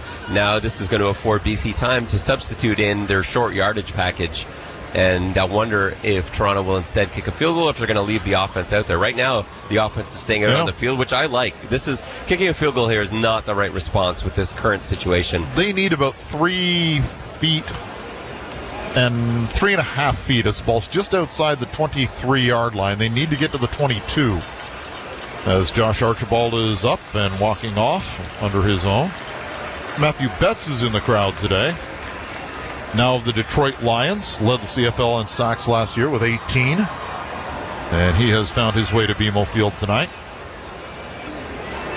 I'd like to see Dukes with the ball in his hands here. I'd like to see them roll him out a little bit just so he has options where he can run it if it's there. If the end crashes down like he did on the last one, he could walk into the end zone. But a play like that where you've got play action to carry and then you find some space for Dukes on the outside. I'm sure the defense isn't going to do the same thing because you would like it to. Here we go. 3rd down gamble for the Argos. They've got Carey behind Dukes. They pitch it to him, and he's going to be hit behind the line of scrimmage. But, where are they going to mark it? He got filled in, and I am really curious to see where they mark this. It's right at the sticks. And from the look of it up here, he got it. It's pretty tight. Because the far official had his foot across the 22, and it is a first down. Carey got the first down, but boy, did he get hit by Pete Robertson. if you're an old-time wrestling fan, the Big Boss Man used to have a finishing move like that. That's exactly what that play looked like. And you just called me old for using 19. First down at the 21-yard line. Dukes looking, going end zone, has a man, touchdown! It is caught by Rasheed Bailey. His first touchdown as an Argo, and they close the gap with a minute 25 left in the half. That's a beautiful read from Dukes. A little slow to see it, but the read is correct. They got a smash concept going to the boundary side with Bailey running a corner route, and nobody sank enough to cut that off, and Dukes sees it in there, just is able to thread that between the safety and the corner. Peters, who came off of his flats coverage and almost got there, but Dukes had just enough on it for the touchdown. It's a 21-yard touchdown, and we'll see now if Hairolahu can drill the extra point. Adam Guillemette, the long snapper. John Haggerty is the holder. From the 32-yard line, left hash mark. Snap and holder good. Kick is up. Yahtzee. 20-13 with a minute 25 remaining here in the first half. That's exactly the response the Argos needed. Obviously, that makes sense. They scored a touchdown and they were trailing by 2, but it was the way they did it. Cameron Dukes was doing a lot of the work there. He made a nice throw on that touchdown pass, and hopefully gets a little bit of the confidence back that maybe he lost for a brief moment after giving up that fumble that turned into a scoop and score for the BC Lions. That's exactly how you want to see him respond. Steve Heyman was the leader of, you may remember the pep band, the Argonauts, from back at the Rogers Center. I do. He's standing in the aisle in the lower bowl right at midfield with his baton, directing the crowd to sing the Argos fight song. He actually pantomimes it as well. It's interesting. That's awesome. Yeah, he's wearing, he's got the 94 on. Don't know why. I don't think that's a Ceresna jersey. He is an interesting dude. He's got dictator on the back. Instead of the musical director, he was the musical dictator of the Argonauts. So we get ready for the kickoff here. Liram Hairolahu tees it up at his own 30-yard line. Kicking into a breeze as opposed to a wind like we had in the first quarter. Terry Williams will come up and take it at the 22-yard line. Far side, numbers, full speed, 30, 35. Slows down now to follow the blocks across the 45 to the 48. Nice return by Terry Williams. So the Lions have a minute and 18 seconds left to try and get into the end zone.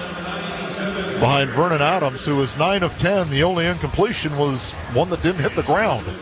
It was intercepted. Yeah, that's true. He hasn't had a ball hit the ground yet. The return there is not going to make special teams coordinator Mickey Donovan very happy. With just a minute 18 left, you would like to have pinned BC a little bit further back. But that was a great return to get it out to the 47. First down, far hash mark. Lions moving left to right. They run the screen, and it is complete, but not for much, as Fulgham, who had the first touchdown of this game the second offensive touchdown in this game for the Lions, takes it out for a gain of about 4. The Argos did a really nice job defending that. Flo Romolati on the edge saw that happening. He got out there quickly, and the DBs came up and shed blocks as well. Benji Franklin came flying in there, too. See if they bring numbers. They bring 4 and a fifth late. Adams will sidearm it to Standback, who will get close to first down yardage, but he'll be short. But it will... Now, one official is marking it at the 53, which would be a first down. The other at the 53 and a half. And it's not going to be a first down. It's going to be third down. They are going to come out and measure, though, with 59 seconds left. I thought he had it initially. That's a play that I would like to see Johnson come up a little quicker on. He had the zone out to that side. There was no one really near him except Standback, and he just waited too long to close. Once Adams started into his throwing motion, then Johnson reacted. But he's got to see that and see no other threat in his vicinity and close before Adams starts to make that throw. I think he's short by about a third of the football. And he's short by about a third of the football. Good call. Thank you. It is right in front of us, but I had no idea, so good for you for picking that out. I thought it was a first down. It's good. We're in a good look. I was just looking at where the ball was in relationship to the 53-yard line and where the stick was on the far side of the field. So they don't need much, and with a yard off the ball, you should be able to get it, but it is going to take some time off the clock. Yeah, I I don't think time is a huge concern for BC. Like with a minute left, stop time to the 10, the half. Vernon Adams is experienced at quarterback. I don't really see that being an issue. But if you're thinking touchdown as opposed to just getting at a field goal range. And anything can happen here. Bobbled snap or something like that, it's a whole different game. And Adams will fall forward and I think get the first down. Yeah. Argos are saying they have the football. This will be interesting. As I was saying, anything can happen. Quarterback sneaks are not guarantees. And I can hear the coaching booth to our left. The Argos think they have the football. This is going to be interesting. We'll wait to see the replay, and Ben will tell you what we see on the replay. The officials haven't marked the football, nor have they told us who has it. They're still waiting for the bodies to unpile, and they're not really doing much to get them unpiled, so it's just sort of a bunch of players lying on the field. I'm looking at Tim Croker. He's got the white hat. The other officials all gathered around, and he's still not telling us anything. It ends up being Perkins who comes away with the football at the end. He may not have the yardage. That's going to be the interesting thing. So Vernon Adams definitely loses the football before hitting the ground. He didn't get it. From where they marked it, this is going to be an Argo first down. Yeah, he lost on that. So they recovered the ball but did not get the yardage. He actually lost a little bit on that. Yeah. The ruling on the field is BC fumble. BC did recover the football but did not gain yards. It's first down Toronto. There we go. A turnover on downs, and the Argos now have 50 seconds to go, and they have the ball a yard shy of midfield. Yeah, it's a great situation for Toronto. You're looking for at least 3 points here. You want to come away with at least 3, but if you can find a way to tie this game up going into the half, that would be huge for a team that's just down 2 touchdowns under that 3-minute warning. This would be a massive swing. We saw that earlier with the Cameron Dukes mistake. Now you've got a Vernon Adams mistake that is inviting Toronto right back into this football game. Now Rick Campbell is standing, the BC coach, with a challenge flag in his hand, but it's already been reviewed. Now, we've seen Dinwiddie in his earlier years throw for the placement of the football. I don't know how possibly you could do that. And Rick's going to put the hanky away. So the Argos have the football at their own 54-yard line, moving right to left, down by 7. Cameron Dukes looking, steps up. He's going to take off across midfield to the 50. To the 45, he slides at the 46-yard line. From where they mark it, it's going to be close to first down yardage. Very heads-up play from Dukes. Ryan Hunter lost his block, which doesn't happen a lot. Dukes was able to make something out of it. A less mobile quarterback gets sacked in that situation. May have been a jersey tug by an Argo offensive lineman at the line of scrimmage. Got away with that one. And from where they mark it, it's going to be, we don't know. First and 10. They haven't reset the sticks on the far side of the field, and still haven't. They can't play this. They haven't set this. Dukes back to pass. Over the middle, it's caught by Kadeem Carey. And he will be close to first down yardage again to the 35-yard line. From where they're marked it, it's a gain of 11 and another first down with 34 seconds remaining in the first half. Josh Woods fell down in coverage, and that's why he was so wide open, Kadeem Carey. 3 receivers to the right, 2 to the left. Carey in the backfield. Ball on the left hash mark at the 40. Back to pass. Cameron Dukes has time. Has a man on a crossing route, but it's a little too far for the intended receiver, Rasheed Bailey. That probably doesn't turn into a first down, but that gives you options. He's probably got 7 or 8 yards out of that, the way that was setting up. But he would like to have that one a little bit on him, because he was wide open coming across. He likes those crossing routes. He's picked on a few of those so far, but that one just about a foot too far. Right now it would be a 42-yard field goal attempt, moving into a slight breeze at the 35-yard line at 2nd and 10. 2 in the backfield. Back to pass is Dukes. Looking. Under pressure, there's a flag. It's a hold. Rolling out is Dukes. He'll dump it off. It's incomplete anyway. If you're BC, I assume you take the penalty and knock them probably out of field goal range. Yeah, I think I do that too. 18 seconds remain. Toronto number 59. It's a 10-yard penalty. It remains second down. Yeah, now you're really flirting with, especially into the wind. It's a 52-yard field goal attempt, which is kind of range for Leram. Yeah, into the wind, I don't like that. Yeah, I don't think they would. I don't think, Coach Dinwiddie doesn't like long field goals at the end of the half. There's a reason for that. It happened in Saskatchewan a couple of years ago. Mario Alford on a 60-yard field goal attempt, 61-62 from Boris, who missed it, and it ended up in the Argo end zone. Back to pass is Dukes. They need 10 or so, and it is complete to the 31-yard line. They're in field goal range. A big catch by Richie Sindani, his first of the season. And the Argos are in field goal range, and out comes Liram Hairolahu. They've been spying Dukes a little bit with bullet combo. That's going to be interesting to watch. Please explain bullet combo. And so coaches. The spying there. So Lacombo is out there spying Duke, sort of watching where he's going and traveling with him to avoid quarterback runs. But it'll be interesting to see if that continues in the second half, because you can find ways to exploit that. If you're using a defender to follow the quarterback, it means that there's not a defender somewhere else, and you can find a guy to take advantage of that. 37-yard field goal attempt for Hairolahu. The right footer has it up. It is good. And the Argos, on the final play of the first half, have cut the lead to 20-16 with a nice 10-point late half surge. We'll come back with a halftime show. Argos down by 4. You're listening to Argo Football on CSN 1050. They're coming in hot. Smitty, we talked about McDavid, Draisaitl. Who's the one guy for you after the big two there? Is it Hyman? Is it Skinner? Is it Ekholm on the back end? If you could pick just one guy, well, if you get past those two big dogs, who's the guy for you? The easy one would be saying Hyman, but to me, it's guys like Ekholm. You need guys like that. It's solidified their decor. Bouchard's done an excellent job. I mean, he's playing with McDavid, power play stuff, and he's done a great job. But to me, it's an Ekholm, a guy that, if I'm picking a defenseman, to me, we needed a guy like Chris Pronger to get us to that. And Ekholm, to me, is that type of player that demands leadership in the locker room, goes out and works. He's a warrior on the ice. He'll do whatever it takes. He's got a great shot. He defends. He blocks shots. To me, it's a well-rounded player that we would need. Overdrive with Hayes, Noodles, and the O-Dog. Weekdays at 4 on TSN 1050. Sick of ground grumbling nights and bug bonanzas? Beach? It's time for a reality check. An all-inclusive beach. At Shirley Ryan Ability Lab, every journey is unique. But they all have the same destination: ability. Choose the #1 rehabilitation hospital. Choose Shirley Ryan Ability Lab.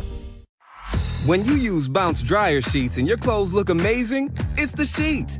Less static in your life? Yeah, it's the sheet. Smelling fresher than ever? It's the sheet. Oh, so soft fabric? Ooh la la. It's the sheet. Less wrinkles on your clothes? You know it's the sheet. Bounce dryer sheets. More freshness, more softness. Less static, less wrinkles. It's the sheet. So, you ready to go? Go to you can't go no more. Shorzy is back, and it's only on Crave. Let's go. Let's play hockey. It's time to set the tone. You gotta set the tone. Give him the lumber. We'll give him the lumber. And go. You hurt? No excuses. Till you can't go no more. Hockey! You go to you can't go no more. Well then, let's go. Shorzy, new season. Stream now, only on Crave. Subscribe now at crave.ca. Name 2 continents. Mustard and relish. Oh my God. And polarized lenses are way more fun. Not only do they provide full UV protection, they also filter out reflective glare, which makes them a great choice if you like hiking, biking, boating, driving, skiing, golfing. You know, all the fun stuff. Get free polarized lenses with your second pair, only available for a limited time. Conditions apply. Visit specsavers.ca for details. The hardest work should lead to the best quality of life. If you're a skilled trades worker, you might not be feeling that way right now. But in Alberta, skilled trades workers can earn more, save more, and live more with better wages and a lower cost of living. Visit albertaiscalling.ca to learn more about the $5,000 moving bonus for the first 2,000 skilled trades workers who move to Alberta, stay for a year, and successfully apply. A message from the Government of Alberta. Transat presents a man practicing Spanish after booking a trip down south. Hola. Hola. Hoy hace calor. Hoy hace calor. Jugo de naranja. Jugo de garangaha. ¿Qué recomienda? ¿Qué recomienda? You'll have time to get ready with Transat's Book Early, Get Plenty promo. Book your Winter South package now for more savings and more flexibility. Visit Transat.com or your Marlin travel professional. Conditions apply. Quiero comprar esto. Quiero comprar esto. Air Transat. Travel moves us. Sometimes finding true love can be like looking for a needle in a haystack. A new episode of CTV's hit matchmaking show, Farming for Love. Wednesday at 10 on CTV. Sewer backed up? In some cases, natural gas lines may cross through sewer or septic pipes. These are called crossbores. Left undisturbed, crossbores are harmless. But if you or your plumber accidentally hit a natural gas line while clearing a sewer blockage, it can lead to the release of natural gas and cause an explosion or fire. Before you clear it, contact Ontario One Call at 1-800-400-2255 to get a free sewer inspection. For more essential tips, visit enbridgegas.com/safety. Find more ways to save at Real Canadian Superstore. Shop more, earn more. Now until June 12th, earn 25,000 PC Optimum points for every $100 spent on home, beauty, small appliances, apparel, plus way more. That's at least $25 back in points. Restrictions apply. See Fly for details. TSN 1050. Listen anywhere. Stream your favorite shows in your car. Available on Apple CarPlay via the iHeartRadio app. TSN 1050. Everywhere you want it. This is Argos Game Night. On TSN 1050. The home of Argos football. Welcome back to BMO Field. 20-16 is our score at the half for the BC Lions after a late Liram Hairolahu field goal. Here's the way it broke down. It was 6-0 after the first quarter. Dukes to carry for 8 yards. Extra point was missed. BC would score a 29-yard touchdown. Adams to McGinnis. The extra point missed there as well on a bobbled snap. It was 6-6.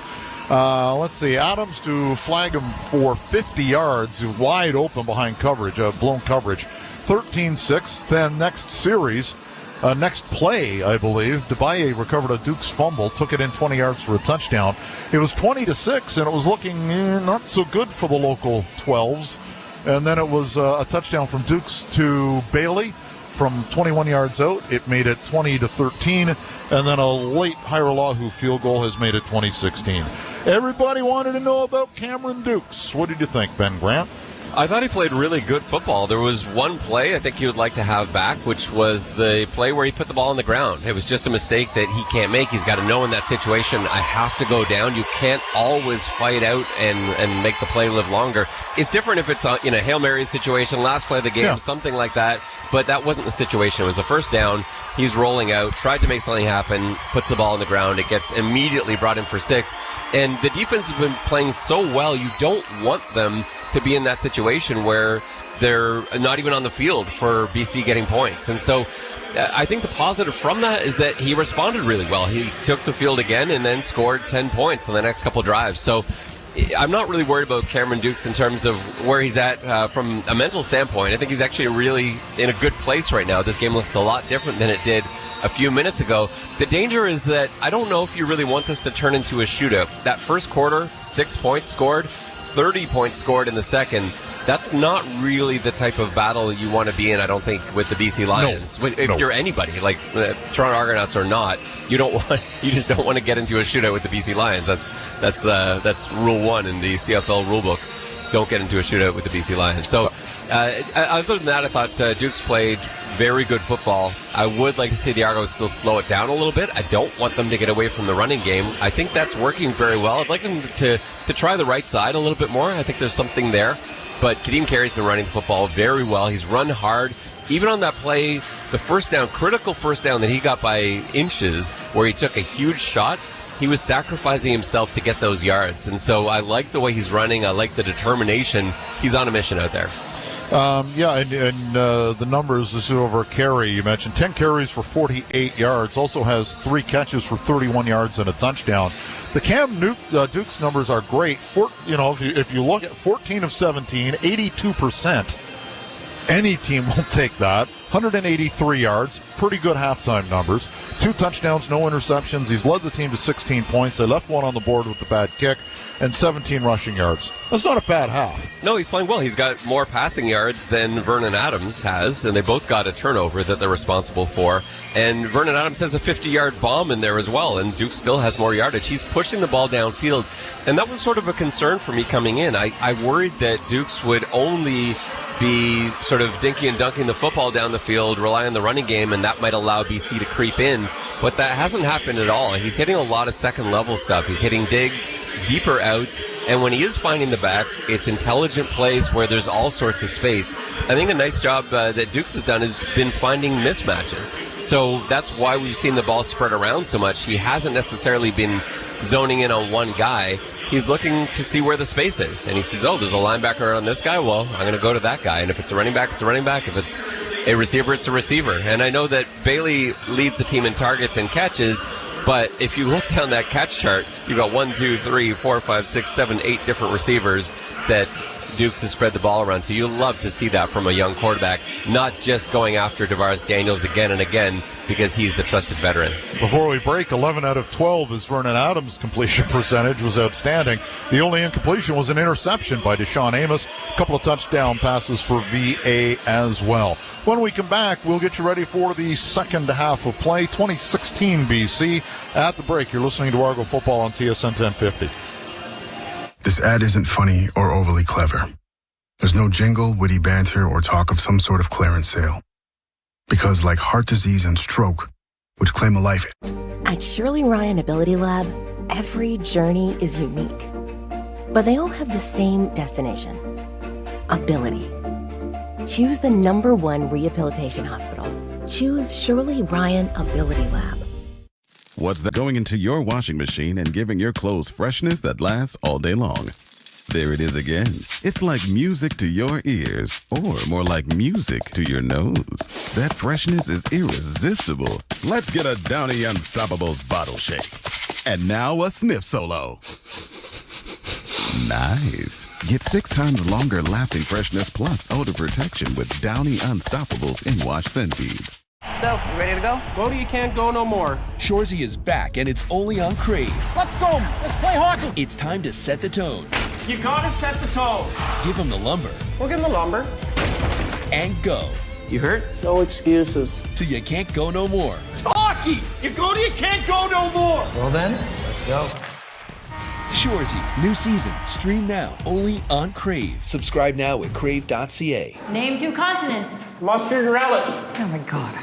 As a roofer, spring means the start of my busy season, which means I've got to get organized with help from Beacon.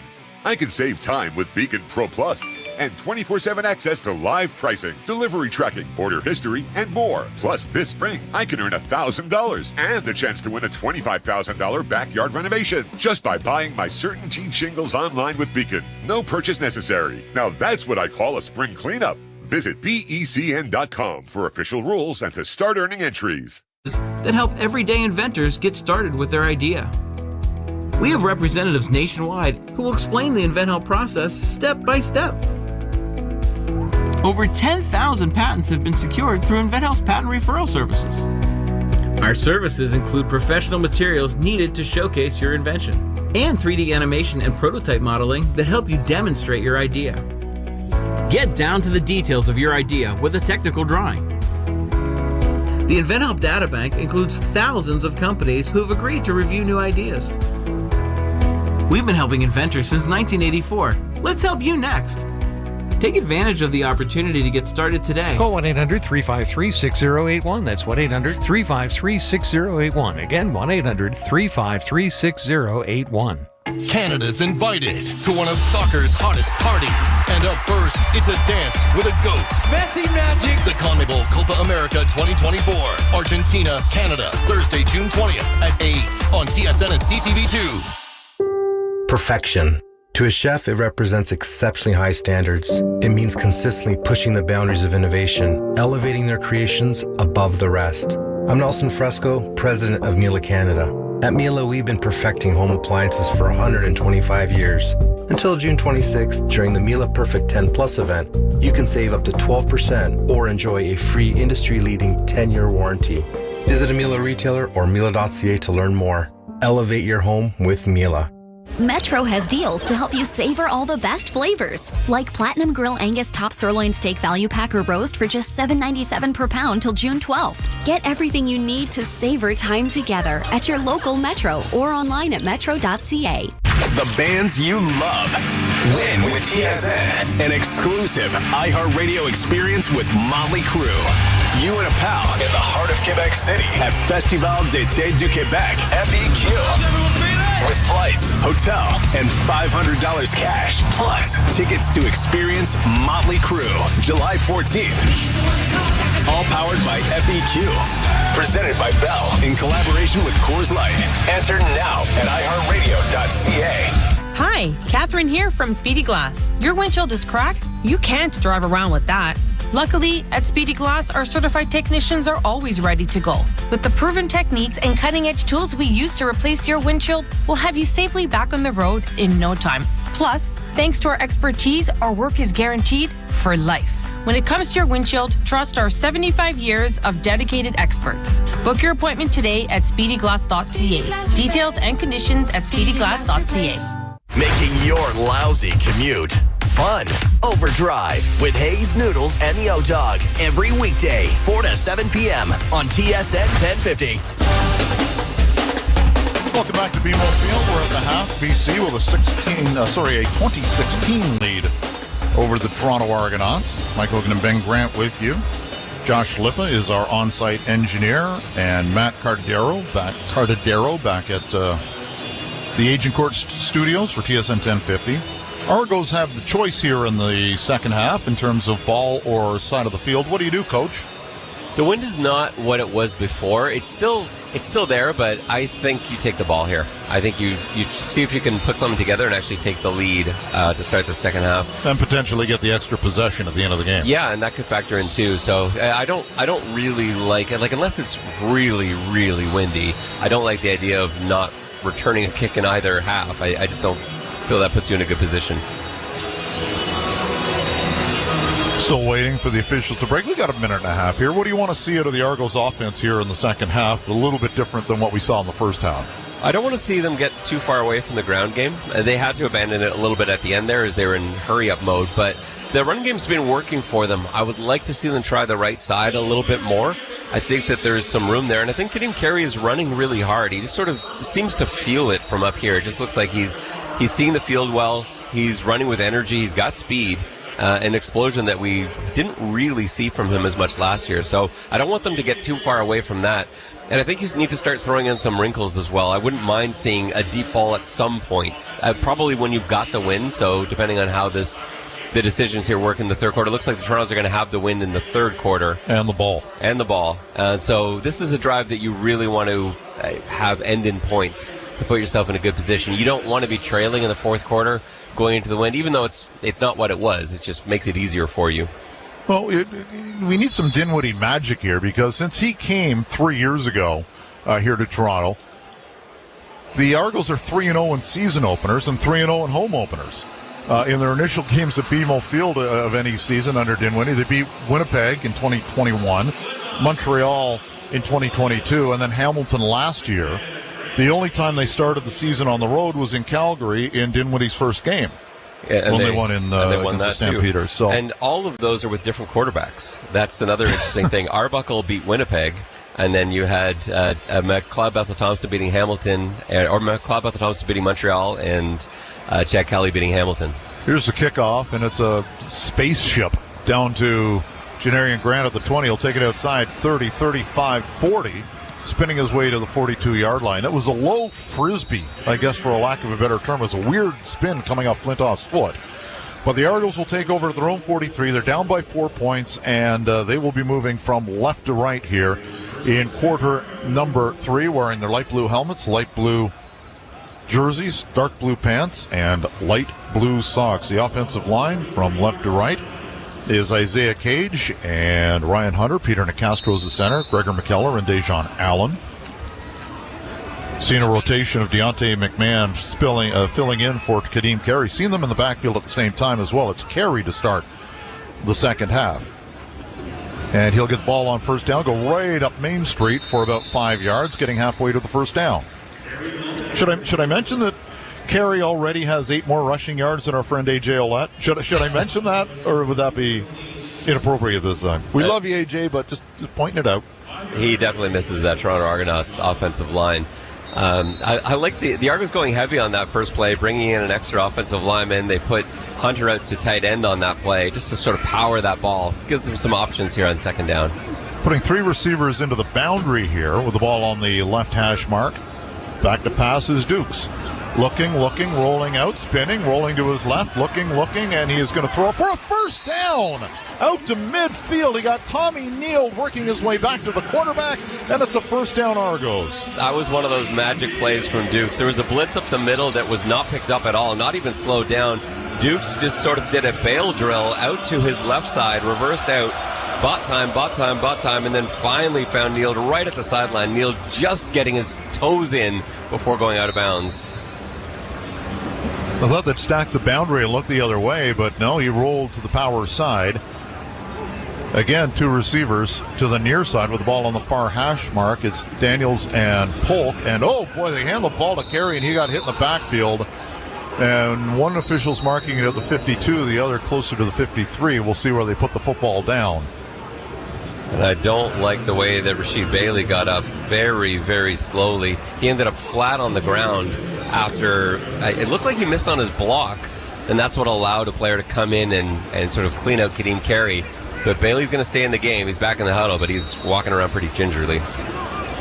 It's a loss of yards. Second down and 11 now from between where one official marked it and the other one did. Split the difference. It's at the 52.5. And the Lions are offside. It's a freebie for Dukes. He's going to go for first down yardage or close to it. It's caught by Polk, and he may have the first down. Mackay Polk, in his first game with the Toronto Argonauts, spent the last couple of years on the practice rosters of both the New York Giants and Baltimore Ravens. Offside against BC. Penalties declined as the play results in a first down. I wanted to see Dukes take a shot there. He gets the pass off, but he had Sindani on a corner route that would have been... it looked like there was space there, and that would have been a more interesting option, knowing it's a free play with that flag being thrown for the jump, the early jump from BC. I'm kind of surprised they didn't measure that. I didn't think that was a first down. Well, it is now. Wow. I thought that was a little bit short. It did look like it from up here, but yeah, when they were asking Dinwiddie, did he want the penalty or not, they're like, do you want the first down or... First down at the 47-yard line of the BC Lions, and it is Carey up the middle. He's got a big hole, 35, 31-yard line. It's a gain of 16 and an Argo first down. Yeah, just they got to keep running the football. It's working well. Carey, you see the energy that he's playing with.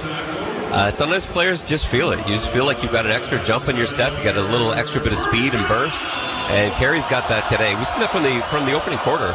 Where he first, I don't know, it was like a 6 or 7 yard run that looked like there was nothing there, and he had this extra burst of speed. 3 receivers to the near side, and they'll give it to Carey. Oh, it's play action. They'll dump it out. They've got an open man to the near side, and knocked it out of bounds at the 25-yard line is Rasheed Bailey, who was obviously healthy. Cam Dukes now 17 of 20. They've run that play twice now, and they're able to get outside on that because the ends are having to come down. Carey's been such a problem that they're not getting any respect for when Dukes pulls it. And he had options there. He could have turned and run the ball, but he sees Bailey, and he's able to get 5 yards out of that on the pass. At the 26-yard line, Argos need 5 for the first down. 3 receivers. Not in a bunch formation. Now they'll split. Carey's standing to the left of Dukes as well, who drops back, and on a crossing route has a man for the first down or more. 20-10, touchdown! Dejan Brissett finds Pater, and the Argos have reclaimed the lead. BC in man coverage there. They're in cover 1. Patrice Rene was on Brissett, and he just could not stay with him as Brissett came across the field. Brissett made the catch. Rene just made a last-ditch attempt, dove for him.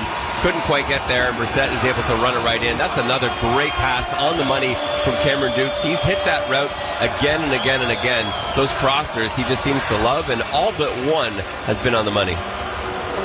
First touchdown of the season from Brissett, who was kind of the unsung hero for the Argonauts last year, putting up career numbers, and he had 5 touchdowns a year ago. That's his first of the season. 3rd touchdown pass of the game for Cameron Dukes. It's 22-20 with the conversion attempt to come from Liram Hairolahu. He likes setting up the ball just inside the left hash mark to account for his draw, and he nails it, and the Argos have a 3-point lead. It's 23-20 as they've now scored 17 straight points. We'll take the timeout.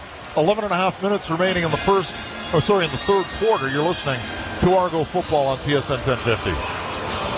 Lately, times have been challenging, with many people facing increased interest rates, inflation, and rising credit card debt. Everyone needs a little help from time to time, but it can be hard to At Shirley Ryan Ability Lab, every journey is unique, but they all have the same destination: ability. Choose the #1 rehabilitation hospital. Choose Shirley Ryan Ability Lab. Play touchdown drive, and they get the lead. They were down 20-6 midway through the second quarter and have scored 17 straight. Now lead at 23-20. And it was a great drive that got contributions from everywhere. They had contributions in the run, a couple nice runs from Kadeem Carey. Dukes threw the ball really well. They took advantage of an offside penalty that they ended up not needing because they pushed the ball downfield a little bit there. And then a perfect strike to Brissett. It was just a really good read. He had options on that. With cover one, he's looking at his matchups, and you've got a speedster like Brissett coming across the field on a Sam linebacker who's just a step slower. It's just a nice play. It's just a nice, smart play, and he's done that all night in terms of picking the matchups. That's a gift he at least seems to have tonight anyway. He's found running backs on linebackers. He's found receivers on slower guys in coverage, and that's why the Argos have a 3-point lead here in the third quarter. Cam Dukes, 17 of 20, 85% completion rate, 219 yards, 3 touchdowns, no picks. Hairolahu with the kickoff. Terry Williams will have it bounce and skip to him at the 6-yard line. Far numbers, 20, cuts back to the middle of the field to the 25 to the 30, and will get out to the 35-yard line. Nice return by the speedy Terry Williams, former Red Black, and that's where Vernon Adams Jr. will come back out. 11 of 12, and the one incompletion was picked. Yeah. He has been dynamite. A couple of touchdowns, 1 interception, 171 yards. He's played well, but he hasn't looked like the normal VA. The only ball he's thrown deep down the field was the bust, the touchdown, where there was just nobody around at all. That was the no-brainer play to make. He could have thrown it to 3 guys. But, yeah, we haven't seen him air it out much. Argos didn't look like they were ready defensively. Now they're set. First down at the 36-yard line. Motion aplenty. They've got a tight end in. They throw to the near side, far side. It's caught.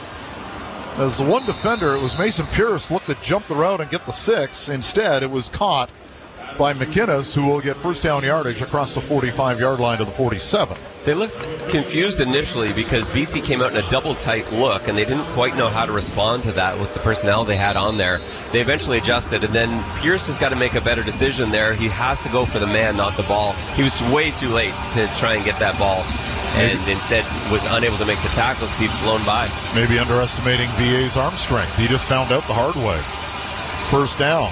Play action. Adams over the middle has a man. Inside Argo territory. More down to the 40. To the 35-yard line goes Javon Katoy. And it's a big gain of 25 or so yards for the BC Lions down to the Argo 37. That's almost the exact play that Deshaun Brissett just scored on. You had a fast receiver coming across the formation on the Sam linebacker, and in that case, Quincy Moget just a little bit late to break on that and couldn't quite catch up to Katoy, a much bigger target. Vernon Adams has certainly found a home in BC after stops in Hamilton and Montreal, the former Oregon Duck. Maybe the favorite to win the MOP this year. A lot of people saying so. They're going to give it to Standback. He's going to get drilled in the backfield. Nothing doing that time. Flower Rimolade shot the gap, made the tackle. His first tackle for a loss, and it is second down and 13. There's been nothing there at all for William Standback. This D-line in general has been playing extremely well, but they've especially done a good job of shutting down the run. It's Vernon Adams has been more of a running threat than anyone else. It's really just he and Standback with carries, and running just hasn't been a problem. They may have 6 sacks against a less experienced quarterback. He's done a good job of picking up pressure. Second and 13 from the Argo 40. Motion aplenty. Argos are sending pressure. Adams reads it. It is complete inside the 30, short of the first down though. They are giving him the 28.5. He needed to get to the 27. So it looks like it's going to be a yard and maybe a long yard after the completion to Alexander Hollins. And it's a yard plus. We'll see what a gambler Rich is. Rick Campbell, and he's not. He's going to send out the field goal unit. Vernon Adams is not happy about that decision. I don't blame him either. I think in this situation, it's just it's the way of thinking now. This isn't even a question, I think, for most coaches now. What happened last time they did this? They turned the ball over, and the Argos scored a touchdown eventually. It's true, but I just don't think that gets you to shy away. 3rd and 1, I think you almost always go for it. Or they just open the Argos jump offside. It'll be a 36-yard attempt from just inside the left hash mark. Snap and hold are good. White is automatic, and he is again this year. 50 of 53 last year. He's hit his first attempt of the game here and of the season, and we're tied at 23 with 8.5 minutes left in the third quarter. You're listening to Argo Football on TSN 1050. Hi, we're Enercare, and our experts have been helping over 1.1 million Ontarians for 65 years, from heating and cooling to water heaters and protection. Ew, gotta get rid of this old Backstreet Boys t-shirt. Tell me why. Because it stinks, boys. Tell me why. I've washed it so many times, but the odor won't come out. Tell me why. No, you tell me why I can't get rid of this odor. Have you tried Downy Rinse and Refresh? It doesn't just cover up odors, it helps remove them. Wow, it worked, guys. Yeah. Downy Rinse and Refresh removes more odor in 1 wash than the leading value detergent in 3 washes. Find it wherever you buy laundry products. If you own your own business or plan to start one, you need a good general liability insurance policy. General liability insurance protects your business from any risk or accident that may occur. Insure your business with the perfect custom coverage that protects your growing interests. Call Magnum Insurance for a free consultation. Get better price and better coverage. Insure the future of your business with a general liability commercial package from Magnum Insurance. MagnumInsurance.com. Commercial insurance that works. 3:23 with 8.5 left in the third quarter. Yeah, it's a great game. This is not what the game looked like through that first quarter when it was just 6-0. It looked like it was going to be a defensive battle all the way through.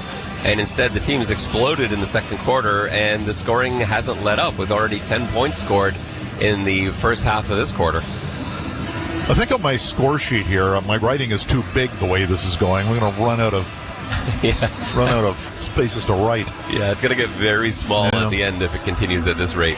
Fans are happy, though. They're seeing points, 23 for each side. Do you know what the over-under was in this game? I have no idea. I don't know what the over-under is. It started as a 7-point spread this week, or 7.5 in some places, down to 3 or 3.5 by game time today. They call it the smart money. Rolling out to his right now on first down is Dukes, and he's going to take off. 40-45. Oh, he got hit. He got bent backwards, close to first down yardage. Slide, Cameron. Slide. It's a gain of 9.5. Yeah, boy. He's got to learn that. That's something that Coach Dinwiddie had to work with Chad Kelly on as well, sliding. He took some hits early last season. Dukes is going to see that. That was a nice decision. He had Adeboboye coming out into the flats, and he knew that he could cut up inside because the defender had to go with Adeboboye or he could have thrown it. So just a nice read from Dukes, and now they're in second and really short where you could take a shot if you wanted to.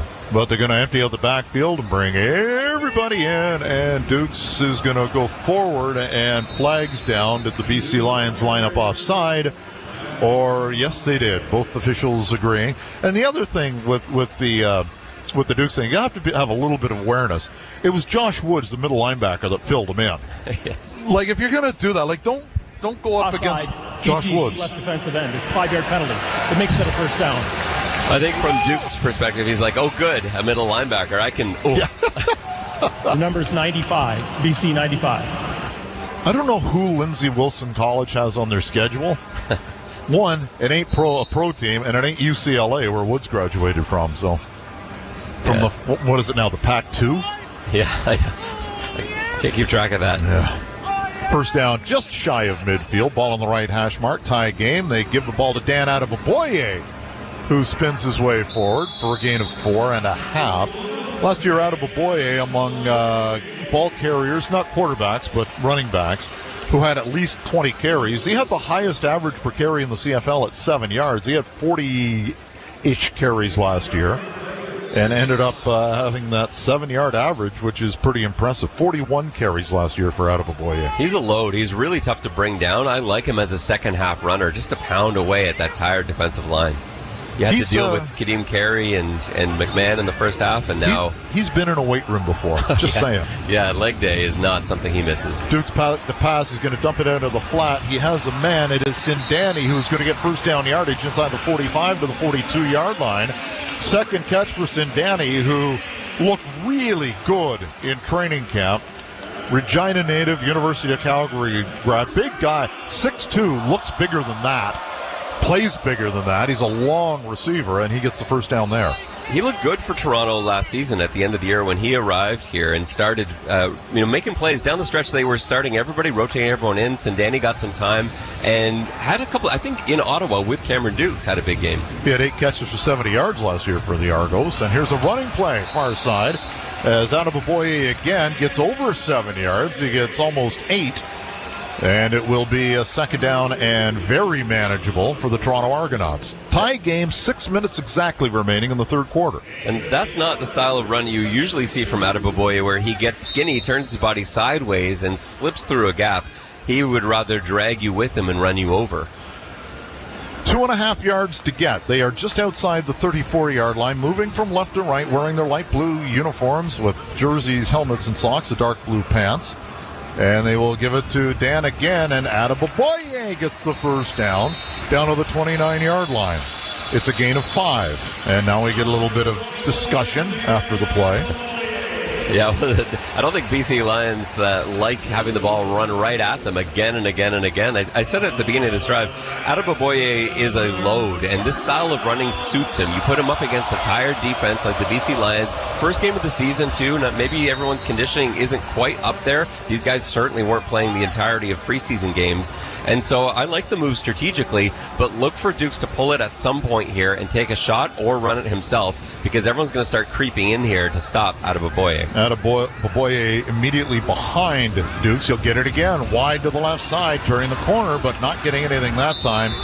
Maybe a couple of yards as he fell to the ground after being hit. When he came to camp as a rookie, the first thing you noticed was how big his thighs are. Like, they're ridiculously big. And I wrote a story, and I asked him flat out, I said, do you have trouble buying pants off the rack? And he said, yes. Like, he's got that lower body where in the fourth quarter he's going to have those strong legs to move the line a little bit, and teams have to be wary of that and make sure they get their rotation in there, and the Lions do rotate 8 defensive linemen. Second down and 8, a long 8 at that. Back to pass. Dukes looking over the middle, has a man, it is incomplete. Overthrew the intended receiver.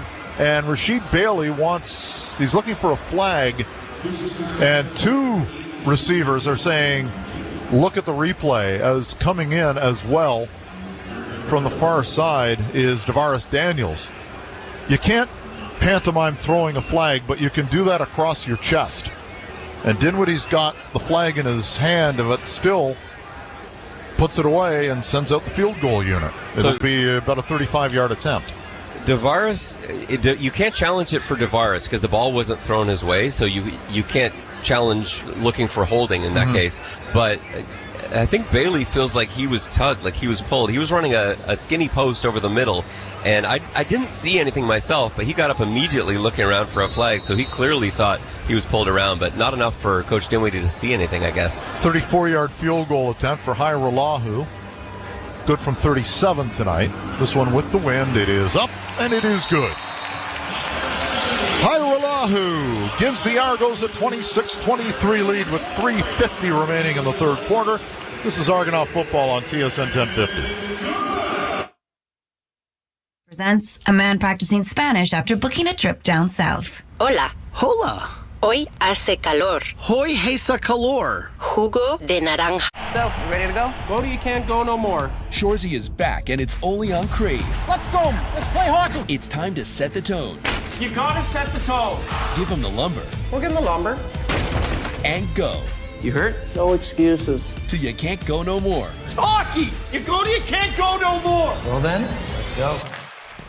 Shoresy, new season. Stream now, only on Crave. Subscribe now at crave.ca. Name 2 continents. Mustard and relish. Oh my god. At Shirley Ryan Ability Lab, every journey is unique. But they all have the same destination: ability. Choose the #1 rehabilitation hospital. Choose Shirley Ryan Ability Lab. Life is already full of so many questions. One question you should never have to wonder about is if you're in the right place for your cancer care. The partnership between Advent Health and UChicago Medicine connects you to renowned cancer care experts right here in the western suburbs, providing you access to the latest breakthroughs and newest therapies from specialists focused on every type of cancer. Whatever your individual cancer journey, you'll find a partner right here close to home. To learn more, go to chicagolandcancercare.com. Hot dog. Nice night along the lakeshore here in Toronto at BMO Field. If you couldn't get to this one, you can come to the next one, which is June 22nd. Edmonton's in town. A lot of interest in that game. It's a Saturday night game at 7 o'clock. McLeod Bethel-Thompson coming back. Curly Gittins Jr. coming back. Boris Beattie coming back. Javon Leake coming back. We talked about how the lesser teams, and the Argos have been in that situation where you look at the better teams and you go, okay, they can't afford all their free agents. We're going to go and take one of those and one of those and one of those. And the Elks certainly did that this year with the Argonauts, and we'll see what can happen and getting some part of the big trade for Serezna, which the Argos have been happy about. And he's played all right tonight, no question about that. First down Lions at their own 40-yard line, trailing now by 3 to the Argonauts at 26-23, inside 4 minutes in the third quarter. Vernon Adams Jr. back at the helm. Up the middle, Standback gets blown up real good. And that is Quincy Moget, the former BC Lion, making a play, a tackle for loss against his former team. And that, I believe, is his second TFL of the night. No, his first. That's a 3-man line with a 5-man rush. Moget and Arimolade was also off the ball on that, sort of playing like a linebacker, and both came in. It's just so hard to keep track of, quicker guys like Arimolade, like Moget as well. When you're locked in as an offensive lineman, you're trying to watch this as you're getting pummeled by a guy like Brinkman or Williams. It's not easy. See what Kevin Ivan dials up here. It's a 7-man rush. Adams throws it, and it is almost intercepted. And now they're going to call a flag, throw a flag, and Deshaun Amos can't believe it. Pass interference against the Argonauts. He is furious. And that is not Deshaun Amos. The reason he's so mad is he's going for the ball here. He's trying to pick that off. This is not him trying to make a play and hitting the receiver early. He's also going for the football. It was cover 0. Pass interference. Toronto number 8. Throw the replay. Automatic first down. There it is. No. He was actually in front on that play. That's not pass interference. I don't see it. His lower hand was not on the hip. It didn't look like. He's got the same right to the football. It was. No, yeah. I see it. I think that is. I think that's the right call. Adams throws, and that one is high, and it's lucky it was because, again, the Argo had inside position with Benji Franklin, the 4-3 speedster on the far side of the field. 2nd and 10 from the BC 30. So we kind of got involved in that, had to reset the play. 2nd and 10 now from the BC 50. It's 26-23 for the Argos over BC. So there was no pass interference as he went to play the ball, got in front, but yeah, he had his, in this case, his left hand on the hip of the receiver. May not have pulled it, but didn't get the benefit of the doubt. And from where the official was standing, good flag. 5-man rush. Adams picks it up again. And again, going for the interception were the Argos, and it didn't work. And it is caught by Alexander Hollins, and they're going to convert inside the 45 to the 43. They're playing aggressive back there. They are. They're playing very aggressively. Sometimes it's not worth the risk, but they've had a couple almost picks. And that time, it looked like Hollins ran a sort of whip route or a bang route. And instead of going for the body, the DB went for the ball. And they're going to go ground game here. Standback near side, and he is hauled down at the 33-yard line, close to first down yardage, as it was Royce Metier. Notice the pronunciation of the name. He wanted the pure family Nigerian pronunciation of the name. Metier. First down at the 33-yard line as they give Stan back the yardage needed. Rolling out to his right is Adams. Under pressure, throws across his body into the end zone. It's short, well short of the intended receiver. Was that Brinkman in chase or Serezna? Who was that masked man? I think that was Fraser Sopik that got in there. Yeah. Okay. Sopik was chasing Adams out, and Adams couldn't really get anything on it. It was just arm as he flung that downfield. Argos were in cover one, but there wasn't really much opening down there. Sopik escaped Hamilton as a free agent. Started his career with Calgary. Hometown product. Comes home to play for the Boatmen. Pretty excited. His family's just over the moon about that. Second down and 10 from the 33-yard line. Adams back to pass, four-man rush. Under pressure, and down he goes, back of the 40-yard line. The Argos got him again. And who's going to get credit for it? It could be Brinkman. Jared Brinkman, who had just one sack all last year. And you know he's not going to get very many double teams all year. Brinkman's playing the nose tackle position on this play, and he just makes quick work of the center, barely even gets touched. I think, Couture just got a hand on him. Sean White not going to try the field goal here. That sack puts him out of field goal range. Sean White is as accurate as any kicker in the league, maybe the most accurate kicker in the league. Not the strongest leg, and into a bit of a breeze. They're going to say no from 47. And Flintoff is going to punt. And it's end over end looking for the corner, and he didn't get it. It's going to go for a single point, though, so the Argos are going to maintain a 2-point lead and have outstanding field position when we come back. 22 seconds left in the third quarter. You're listening to Argo football on the home of the Double Blue. It's TSN 1050. Wow, this pressure washer is so cool. Mike, this is your inner voice. And yeah, it is pretty cool. So satisfying washing the deck. Cool, right? I could do this for hours. At Shirley Ryan Ability Lab, every journey is unique.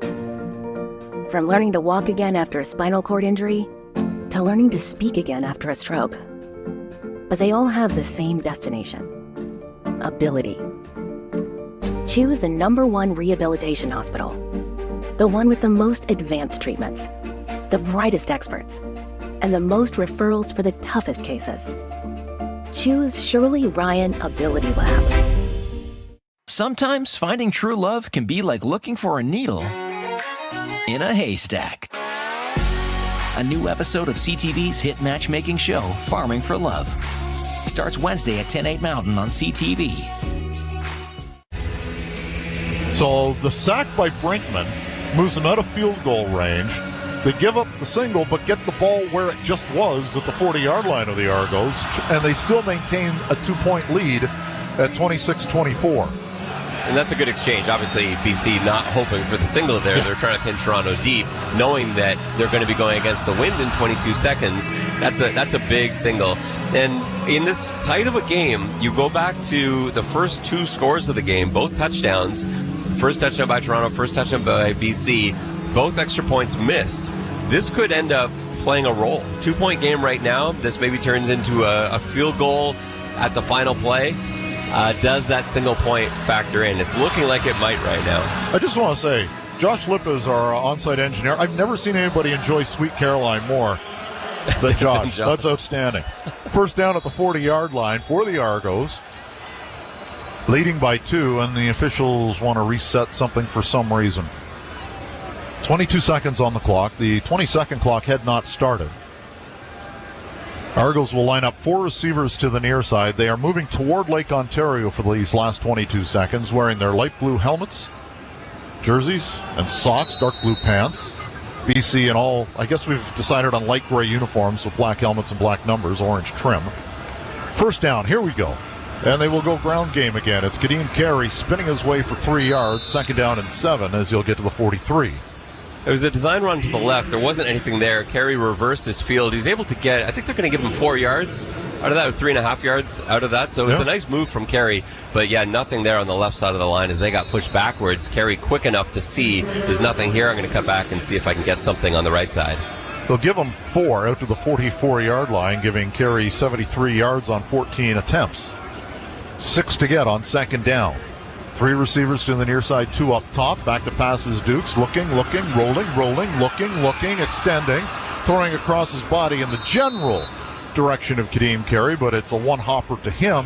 And unfortunately, that is the last play of the quarter, because now they're going to flip around and the Argos are going to have to punt into the wind. So we've hit three-quarter time, and at that point, the Argos have a 26-24 lead over the BC Lions. You're listening to Argo Football on TSN 1050. Sick of ground grumbling nights and bug bonanzas? Beach? It's time for a reality check. An all-inclusive beach. Life is already full of so many questions. One question you should never have to wonder about is if you're in the right place for your cancer care. The partnership between Advent Health and U Chicago Medicine connects you to renowned cancer care experts right here in the western suburbs, providing you access to the latest breakthroughs and newest therapies from specialists focused on every type of cancer. Whatever your individual cancer journey, you'll find a partner right here close to home. To learn more, go to chicagolandcancercare.com. At Shirley Ryan Ability Lab, every journey is unique, but they all have the same destination: ability. Choose the #1 rehabilitation hospital. Choose Shirley Ryan Ability Lab. Sometimes finding true love can be like looking for a needle in a haystack. A new episode of CTV's hit matchmaking show, Farming for Love, starts Wednesday at 10, 8 Mountain on CTV. Every 5 minutes, this message is deadly serious. At Heart and Stroke, we're funding and discovering medical breakthroughs to keep you and your loved ones alive. But we need all the help we can get. Go to heartandstroke.ca today. And together, we'll beat heart disease, beat stroke, and beat as one. TSN 1050. Listen anywhere. Stream your favorite shows on your smart speaker. Simply tell your smart speaker to listen to TSN 1050 everywhere you want it. Argos and Lions, 26-24 Argos through three quarters. Not the first big game they've played. They've met twice in Grey Cup finals. Most notably for the Argos, 1983 in Vancouver. They snapped a 31-year championship drought, 18-17. Barnes to Minter from 3 yards out. A play that last year was voted number 3 on the list of top 150 moments in Argos history. So there is that. This one, another close game, 26-24 Argos. As we start the fourth quarter, Argos now moving right to left and into the breeze as they move with their backs to Lake Ontario toward the Gardiner Expressway. And yes, traffic on a Sunday night is moving slowly in the westbound lanes. That's the only speed there is on the Gardiner Expressway or the Don Valley Parkway for that matter. Here's John Haggerty in for the punt. Terry Williams stands at his own 24-yard line. See what Haggerty does here. He hasn't just let loose and let one go with a high, tight spiral. It's been the end-over-end stuff. And this one's a good tight spiral, low into the wind, and it's taken to the 15-yard line, and Williams is going to turn the corner, and 2 flags come out. Was that a helmet-to-helmet, or was that a hold beforehand? I thought Moget was being held as the gunner on this side. It looked like he was being held down there, but that flag came out later than you would expect to see if it were a hold. That's why I wondered, because it looked like he was being impeded a little bit, but if they didn't get that, was that a helmet-to-helmet hit? It was too tough to see from our angle. We'll have to see a replay on that. But Tyshawn Blackburn. I don't think so. I think it's like almost too early for a helmet-to-helmet and too late for the hold, so I think it's going to have to be the hold. It's going back, it looks like. Or during their turn holding, BC number 27. First down, BC. So that will help the Argos considerably. BC came after that one. They sent everybody, and so it puts a lot of pressure on the guys blocking the gunners. There's no one else back there. They're stuck one-on-one, and he was tackled to the ground. Yeah. Now see if we can see the tackle, and no, it was shoulder to shoulder. Yep. He was running right at us, and you could see the head snap back, but it was because of a shoulder to shoulder hit. And now the BC Lions are starting back at their 8-yard line, trailing by 2 points in the first minute of the fourth quarter, moving from right to left. Like motorists in Toronto, they're trying to avoid the Gardiner. From the 8-yard line. Standback stands to the right, and they're going to roll out to the near side. It is complete to the 12-yard line, so a short gain, as that was caught by McInnes. And for Justin, that's going to be catch number 4, and up over 50 yards in receptions. It's a gain of 5. Stopik was coming on a blitz on that play, and it looked like he just sort of mistimed it. And now it's time for the Argo faithful to make some noise. It's second down and 5. They're at the 13-yard line, moving left to right. 3 receivers up top, 2 to the near side. Standback is in the backfield, and it's a blitz. And Adams is going to get rid of it to the far sideline, and it is caught. Is he inbounds? Yes. Hollins makes the catch at the 30. It's a gain of 17 and a BC huge first down. That was a gorgeous throw from Vernon Adams. He was off his back foot. Toronto blitzed. Stopik sent again. BC just barely picking it up, but Adams off his back foot threw that one about 40 yards across the field, and it was right on the money just there. Oh, there might be a bobble. I wouldn't be surprised to see a challenge. And there is a whistle. Did Dinwiddie throw the red flag? He did. This would be huge. It looks like he bobbles the ball right as he's going out of bounds. Yeah, he did. Toronto's challenging the previous play for a complete Did he get pass. 1 foot in bounds? No, I don't know if he got the 1 foot down. The second one was out. The first foot is in if it's not a bobble. If the referees determine that he caught it clean, then this will be a catch because his left foot was in. His right foot lands out of bounds. But if they decide this is a bobble, he did not have control of it, then this is going to be overturned. It's going to come back. Yeah, there is the bobble, but is he out of bounds first and, surviving the play and all that stuff? It seems to change every year. I know. This is a tough one. So the first foot is definitely down, but he bobbled it before the second foot hit out of bounds? Yeah, the question will be, we're watching it there. Did he even have it? Yeah, I don't know. And I don't know if the ball, does the ball move enough? This is where it's so difficult. He catches it with his bicep. He basically catches the ball. That's what I mean. Did he have possession when the first foot was down? Now, you can catch a ball with your forearm and your bicep, but it moves after that. But is he transferring it to his hand now, or? Here's Tim Croker. Let's get the call. Nope.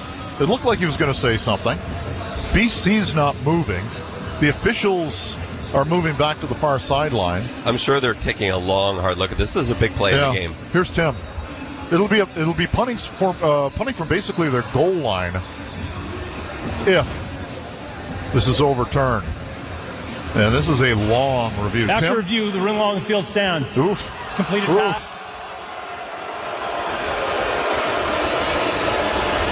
We should give more of an explanation. I think that one's a really hard one to overturn. I don't disagree, but I wish to say he had control before the bobble. I'm not sure they know he did, but I don't know if they know he didn't, so you just stick with the call on the field. First down, 29-yard line. BC down by 2. Swing pass, near side, Hollins again to the 35-yard line, good for 6. Vernon Adams is now 18 of 21. That's pretty good. Cameron Dukes is 19 of 24. So the quarterbacks are picking apart their opponents tonight. And that's part of the reason we have 50 points on the board already. With 13 and a half minutes remaining in the fourth quarter, Argos by 2. Running play, Standback tries to get outside, little straight arm, and he will be knocked out of bounds close, and they're going to give him just shy of the 40-yard line, which will be a first down. He needed to get to the 39. Yeah, Standback able to get outside, contain on that play. There's always a little bit of grabbing in on the offensive line. Nothing that could be called. You wouldn't throw a penalty for that, but it makes it tough for if you're an end there getting outside, and I think Johnson had a shot at him too. 4 receivers to the left, the tight end to the near side. They run motion to the near side. Adams back the pass going long to the post. Double coverage, and it's incomplete. He overthrew the intended receiver, Alexander Hollins. Finally, an incompletion. And Hollins wants them to take a look at it as he gets up and pats his helmet a couple of times. Were interfered with, and that's every receiver who has ever played the game. Are you saying receivers are divas? Is that what you're saying? And every DB does pass interfere and claims not to, so. You were an offensive coach, correct? That's true. Yeah, okay. Second down and 10 from the 40. Big play for the Lions here as they are at their own 40, trailing by 2 points, 12.5 minutes remaining. 3 receivers up top. Adams back to pass, looking to the near side, and it is fit in, almost picked off again. McInnes will have it at the Argo 50, and there's an injured Argo on the play. Whoever that was, is that McManus? It is. McManus is down. He jumped up to try to get the interception. I don't know if he landed on his ankle awkwardly. Oh, it looked like he may have even got a finger on it, but not enough to alter the flight of the football. It was a perfect spot. Great pass. Yeah, perfect spot. Both from the receiver and the quarterback on the same page to sit right in that window. The good thing is McManus seemed now he's chirping the BC bench. He's got something to say to BC, but at least it's good to see that he's walking off under his own steam. So Fraser Sopik is in at will linebacker, and Jack Cassar comes in. Canadian connection in the middle. So JJ's not in the game either. Jonathan Jones, first down at the 49-yard line of the Argonauts. And it is a pass to the near side, incomplete. And again, Mason Pierce was trying to jump in front of the intended receiver on the short out. The pass was intended to the sideline, though, looking for Alexander Hollins. And it was Leonard Johnson on the coverage in his first CFL game. There's some tough matchups for Pierce. When they're playing man coverage out here, it means that Pierce gets stuck one-on-one with a 6'5 receiver. Either it's going to be McInnes or Katoy most of the time. That's not a great matchup for him, and so he's trying to get in front of there to bat those balls away, but it hasn't worked out well for the Argos so far today. Second and 10, it would be a 56-yard field goal from here should they not be able to advance the ball. Adams near side, it is complete, well short of the first down, but they get to the 43-yard line, and out comes Sean White. It'll be a field goal attempt. Sorry, it's Sean White. There he is. He's not very big. He's only 5'9". I didn't see him at first glance, but this will be a 52-yard field goal attempt with a little bit of a breeze. In fact, the breeze has probably picked up a little bit. The telltales aren't constantly parallel to the ground. They're fluttering at the top of the uprights, but the wind is at the back of the 16-year CFL veteran. 51 yards just inside the right hash mark. Janarian Grant's in the end zone. Kick is up, and it is good. That ball may not have gone more than 15 feet in the air, but he drills it, and the Lions have a 1-point lead at 27-26 with exactly 11 minutes left in the fourth quarter. You're listening to Argo Football on TSN 1050. Walmart is the #1 place to save on groceries. Get your clothes summer fresh when you save $4.99 on Persil laundry detergent, Sunlight laundry detergent, or Snuggle liquid. Meet the Bed by Thuma, the perfect platform bed frame. Thoughtfully handcrafted from upcycled wood, the bed is strong, backed by a lifetime warranty, and ships directly to your door. Assembly takes 5 minutes, no tools needed. To get $25 towards the bed, go to thuma.co. That's THUMA.co to receive $25 off your purchase of the bed. Shop the bed at thuma.co. At Shirley Ryan Ability Lab, every journey is unique, but they all have the same destination: ability. Choose the #1 rehabilitation hospital. Choose Shirley Ryan Ability Lab. 1-yard field goal by Sean White. At first, I didn't think it was going to get there. I don't think he did either. He was looking at it and sort of leaning, trying to bring it back. It just got inside the is it right or left upright? I don't know. It depends on who you are, I suppose. The upright furthest from us, and it just had enough distance. But you're right, it didn't come off his foot the way he wanted it to. It was sort of a knuckleball sailing directly to the uprights. So we have Cam Dukes now trying to get the Argos the lead back. He'll take over the 40-yard line after the field goal. Dukes having a pretty nice night. 19 of 24 for 238 yards and 3 touchdowns against no interceptions. He did fumble once. It ended up in the Argo end zone. Still a lot of time left, 11 minutes left. There are going to be multiple possessions here, so you don't need to go down there necessarily, but I think the Argos would feel more comfortable out in front than trailing by a point. When's the last 11-minute drive in the CFL? First down at their own 40-yard line, and they will go play action. Dukes is going to roll and throw to the sidelines, has a man for a gain of about 7 yards. as it is once again Mackay Polk in his first CFL game making the catch. The coverage was good. This is the third time they've now run that exact same play. All 3 times it has worked. Dukes just loves throwing on the run. He rolls out to his right so well, and he's just on the money on that throw. Not much separation, but just enough to get the ball in there. 3 catches, 40 yards now for Mackay Polk. He's out of Mississippi State. And they will go play action again and dump it off, and it's incomplete. They wanted to run a little screen pass, and it did not work, and the Argos are going to go 2 and out. Yeah, just not a good throw from Dukes. He was under pressure right away, but that's sort of the idea behind a screen, and he just lofted it over the receiver's head. We were mentioning Polk, just to give you kind of the pedigree. Mississippi State led the SEC. Not a bad conference. Certainly not the Pac-2. 105 catches in his 1 year with Mississippi State. Which is a school record. Yeah. And led the SEC in that season a couple of years ago. So out comes John Haggerty, the Aussie. And it's Williams standing back at his own 19-yard line. 10:19 remaining, clock moving. 27-26 Lions.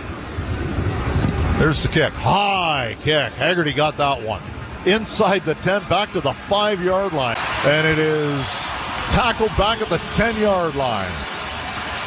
Into the wind. Winton McManus on the tackle. Take the timeout. He just does everything, doesn't he? 1-point lead for the Leos. What do they do starting at the 10? Find out when we come back. You're listening to Argo Football on TSN 1050. We all have the power to shape the world. We're connected to the world we share, to each other. I am future. I wait in the At Shirley Ryan Ability Lab, every journey is unique, but they all have the same destination: ability. Choose the #1 rehabilitation hospital. Choose Shirley Ryan Ability Lab. So, ready to go? Go to You Can't Go No More. Shorzy is back, and it's only on Crave. Let's go. Let's play hockey. It's time to set the tone. You gotta set the tone. Give them the lumber. We'll give him the lumber. And go. You hurt? No excuses. To You Can't Go No More. Hockey. You go to You Can't Go No More. Well then, let's go. Shorzy, new season. Stream now, only on Crave. Mustard and relish. Oh my God. Celebrate 2 of America's greatest original music art forms at the Lake Geneva Jazz and Blues Festival. Kicking off Wednesday, Juneteenth, and running through Sunday, June 23rd. Experience an inspired mix of New Orleans jazz and Chicago blues. Enjoy exceptional international cuisine, Southern comfort food, and festive drinks, plus contests, games, and fun for the whole family. Don't miss this unforgettable festival, blending music, culture, food, fun, and community. Come and have a blast with us. 26. BC Lions again starting deep in their own zone. And we'll see what Kevin Iben and Will Fields, primarily Iben on game days, the co-defensive coordinator, so I guess defensive co-coordinators. They've been blitzing a lot, aside from in that first quarter. But second, third, and fourth, it's been a lot of... Sorry, instead of the second quarter, first, third, and fourth, it's been a lot of heat that they've sent. And without Jonathan Jones out there too, you're having to maybe think, well, what's the skill set here? You got Fraser Sopik in. Do you want to send him? Do you want him in coverage? What's the difference there? We'll see how they respond here. But based on what he has been doing, I would expect a lot of heat with BC backed up near their own end. 2 receivers up top, 3 to the near side, and now they swap receivers with some motion. And they're going to run a jet sweep to the far side to Hollins, who is going to get knocked out of bounds after a gain of about 3. Yeah, they'll give him how many now? They'll give him 4. So it'll be 2nd down and 6. That's a few times now they've caught Toronto blitzing from the wrong side. Instead of blitzing right into that, they're blitzing and chasing. There's a couple plays like that if Toronto had just had better luck, flipped that, they might have ended up catching BC for a big loss, but that ends up being a 4-yard gain instead. 2nd down and 6. 3 receivers to the near side, 2 up top. Stanback is in the backfield with Vernon Adams, who is 21 of 26 for 291 yards. Here comes the pressure. Adams under pressure. Down! He goes at the 5-yard line. Argos get the sack. and it's going to be Brinkman time again. I think that ball came out, too. I actually think the Argos recovered a fumble. I'm not even sure the officials saw that. Fraser Sopik has the football, and they're going to talk about this. And Ryan Dinwiddie has his hands up. Unless the officials blew it dead when Adams was in the grasp, which is possible. That you usually would when you get wrapped up like that, and he was wrapped up by multiple Argos. Usually you'd blow it. Yeah, it's dead. In that situation. It should be dead. But that ball, that came out way earlier than I thought. Yeah, the ball came out while he was still up. There's no question. And is Dinwiddie going to challenge it? No. I think they must have said the whistle was blown once he was in the grasp. He challenged one and won it. No, he lost the challenge. Oh, he doesn't have one then? Yeah. Okay. So he can't do it. And Dinwiddie is out onto the field, and I'm not sure why. Now, here's another problem here for the BC Lions. Not only are they kicking out of their end zone, Stefan Flintoff is standing on the artificial surface. It changes at the goal line. Please reset the game clock to 8:53. 8:53, please. Janarian Grant's going to be standing in BC territory no matter what, but we'll see if the footing here becomes a problem. It's better than it used to be. They have the artificial surface here in the north end of BMO because that's where the stands come out for TFC soccer. Reset the game clock to 9:20, please. 9:20. The stands down by the scoreboard here behind the end zone slide forward. They've got other seats as well for soccer. So it's an artificial surface in the end zone. We'll see if that causes any problem at all. Janarian Grant is going to be standing right at midfield. Clock move. They've got it at 9:14. And there's the kick. And it's not a great one. This will be returnable. Grant, 50. He's going to come to the near side. He's got a couple of blocks. And he's going to turn the corner, 45-40 to the 35, and knocked it out of bounds. So a good return by Janarian Grant to the 34-yard line, and the Argos are in field goal range. They trail by a point. It's 27-26, exactly 9 minutes left in the fourth quarter. I can only think, I'm going back to that, what definitely, if you don't hear any sound, and we don't, seeing our replays, it's definitely a fumble from Vernon Adams before he's brought to the ground. But I have to think the fact that the command center wouldn't buzz down or anything like that, I have to think the referees blew that dead, and that's what they said right away. Look, we blew it dead, he was in the grasp, and I think that's the right call. So I would have blown the whistle there, too, in that scenario. But, yeah, the ball did come out way before I thought. Oh, yeah, it comes out early, but he is in the grasp. Four receivers to the right. That'll change as they have motion in the backfield. Cameron Dukes looking things over. It's a first down at the 34. They're in field goal range now. They hand the ball off to Carey, and now they might not be in field goal range, as he's going to lose about 5.5 yards, 6 yards almost. Carey looking to run to his left side there. There wasn't anything there, and he reversed out trying to cut it back, but there wasn't anything on the right side either. He ends up losing 7 yards on that first down run. That is not what Ryan Dinwiddie had in mind when he called that play in. We want to get some of that back here for Hairolahu. It would be a 48-yarder into the wind right now. And we're back into the slow fluttering stage for the Telltales. From the 41-yard line, quarterback draw, and Dukes is going to bounce off one, and he's going to get all the way down to the 30-yard line. So he's going to gain 11 yards on the ground. It looked like he wasn't going to get much at all, if anything. There wasn't anything there. And that's going to make it a more comfortable attempt for Liram Hairolahu. 2 for 2 tonight. One from 37, another one from 34. And this would give the Argos a lead. Clock moving at 7:44 in the fourth quarter. And what was a battle of touchdowns in the second and third quarter has turned into a battle of field goals these last few possessions. It's a 33-yarder. Just inside the left hash mark. So this is a yard back from where Hairolahu, or I guess 6 yards back from where Hairolahu places his tee for extra points. So he's familiar with this spot on the field. It's up. Bingo! It's another lead for the Toronto Argonauts at 29-27 after the field goal attempt at 33 yards goes in. Argos by 2. It's Argo football on TSN 1050. Find more ways to save at Real Canadian Superstore. Shop more, earn more. Now until June 12th, earn 25,000 PC Optimum points for every $100 spent on home, beauty, small appliances, apparel. As a roofer, spring means the start of my busy season, which means I've got to get organized with help from Beacon. I can save time with Beacon Pro Plus and 24/7 access to live pricing, delivery tracking, order history, and more. Plus, this spring, I can earn $1,000 and the chance to win a $25,000 backyard renovation just by buying my CertainTeed shingles online with Beacon. No purchase necessary. Now that's what I call a spring cleanup. Visit BECN.com for official rules and to start earning entries. AccelerateYourCareer.com/careers.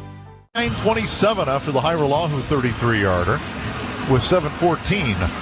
The Babe Ruth number remaining here in the fourth quarter. 714 home runs overall. In case you're not a baseball fan, that was home run total. That was a pretty obscure reference. Thank you very much. If nothing else, that's what I'm good for. And some would say I'm not good for anything else. Still a lot of time left, 7:14. BC's got good field position after being pinned a couple times the last couple drives. They're now way out at their own 40-yard line, which obviously is going to make Brendan Adams feel a lot more comfortable. But Toronto's been getting to him a lot tonight. If not to get the sack, at least to impact the play. So it's a first down from their own 40 after the field goal. Adams, deep drop. Back looking, and he is going to be sacked. Back at the 25-yard line. It was a meeting at the quarterback. Serezna, Smith, and Brinkman. And I think Brink is going to get credit for the sack. Oh, they're giving it to Robbie Smith for now. You could have given it to any one of those three guys. They all had him wrapped up. Fourth sack of the night as Brinkman, McManus, Smith, and Teodric Hansen is getting credit for one. I think Brinkman got there first. He probably should get credit for the sack. Argos in a 30 front at second down and 22. Adams back to pass. Looking, rolling. Throws to the sideline, and it is caught. Wow, what a grab at midfield for the first down. Holy shnikes, what a grab. And making that one, was that Aiden Eberhardt? It was his first catch of the night. Wow. It was a great catch. He found some space. Argos were in cover 3 there, and with nobody really short, it allows the corners to drift back a little bit, and there was a tiny window, looked like, between halfback and corner, and that's where Eberhardt just sat down and had to fully extend to hold on to that ball. And he got drilled by Pierce as soon as he had contact with the football and held on. Standback will go off tackle to the left side and get 2. 2nd and 8. What a huge play on a 2nd and 22. Circle that one for later, should the Lions get any points at all out of this. Yeah, 2nd and 22 is a pretty low percentage situation. Well, again, how many times have we seen that? Oh, it's going to be picked off. Whoop, 2 inches over the defender's hand and just in front of the second arc. He's been dynamite tonight in dropping in those passes. These aren't, except for that one bust, these have not been big windows at all, and he's been threading it in all night. They need 7.5 on second down from the 52.5. Moving left to right. Back to pass Adams. 4-5-man rush. Steps up again. Are they going to get him? No. It's dumped out to stand back in the flat. To the 50, 45, 40 and taken out at the 35-yard line. 4:45 remaining, clock moving, 29-27 Argos. Another great play from Adams. I thought he was going to get sacked there. I don't even know how he saw Stanback other than knowing that he was supposed to be out there. Adams steps up in the pocket and just sort of flinged it out to his left, and Stanback's right there with nobody around him. Ends up turning it into about an 18-yard gain. At the 35-yard line, left hash mark, they're in field goal range now for Sean White. Little bit of a breeze behind them. They give it to Stanback again, right up a gap over center, and he'll get 3.5, almost 4 yards. Stanback, 35 yards rushing tonight, now on 11 attempts. This is usually an area of the game where Stanback becomes a lot less fun to tackle, but the Argos haven't really let up. The rushing hasn't been a problem. The Argos have stopped pretty much every run.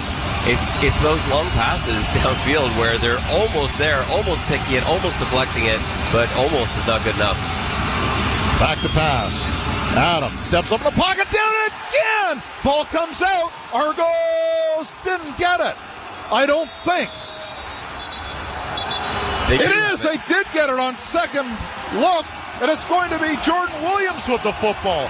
It came out. 2 Argos dove for it. It went loose again, and I thought the Lions offensive lineman had it. He didn't. Williams did, and it's a first down Argos.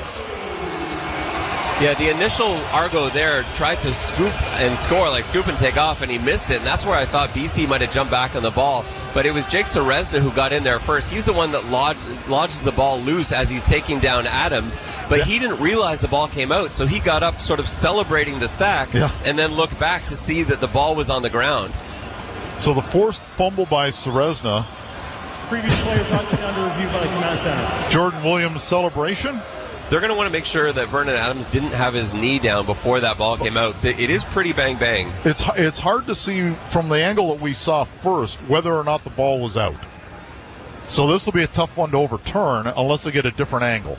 Yeah, kind of like we saw with the down at the goal catch, line, where we couldn't tell what was happening there. So or the goal line fumble. Oh, that one too. Yeah. Fumble down at the 3. Yeah. There have been some bang calls tonight. And I think this is going to be like the Adams fumble down at the goal line where you can't really see where the ball comes out. There's another angle. They just throw one on the scoreboard, and I wish they'd show that one here on our monitor. Hit, and when's it out? You can't see from the After end zone by shot. Command Center, the ruling on the field stands. There, Argo football. First down from. Wow! Bullet dodged with 3.5 minutes left in the fourth quarter. The Argos leading by 2. And the takeaway there for defensive players, in a game where you have the lead late and there's a ball on the ground, you jump on that football. Don't try and pick it up and score. Jump on the football, secure that ball. It worked out anyway for the Argos, but they might have missed out on that. Cameron Dukes will put it in play from the 37, and now timeout Toronto. They didn't like something out there. Timeout BC. Please reset the game clock to 3-2-1. That's a smart move. You have 2 timeouts. You're going to lose one if you don't use it before the 3-minute warning. Jake Serezna in his Argo debut, 4 tackles, a tackle for a loss, a quarterback sack, and a forced fumble. Welcome to T.O., big man. If only we had talked about that in the pregame. Oh, we did for 10 minutes.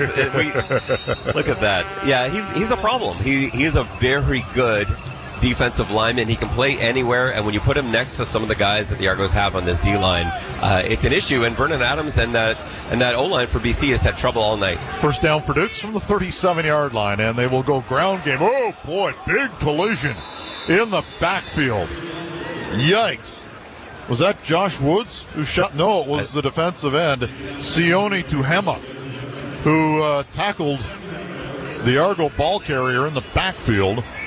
And it's a loss of, we'll call it almost 2 yards, a yard and a bit. As well as the Argos were running, really up until that last drive, they've had some trouble. The last 2 first down runs have gone backwards.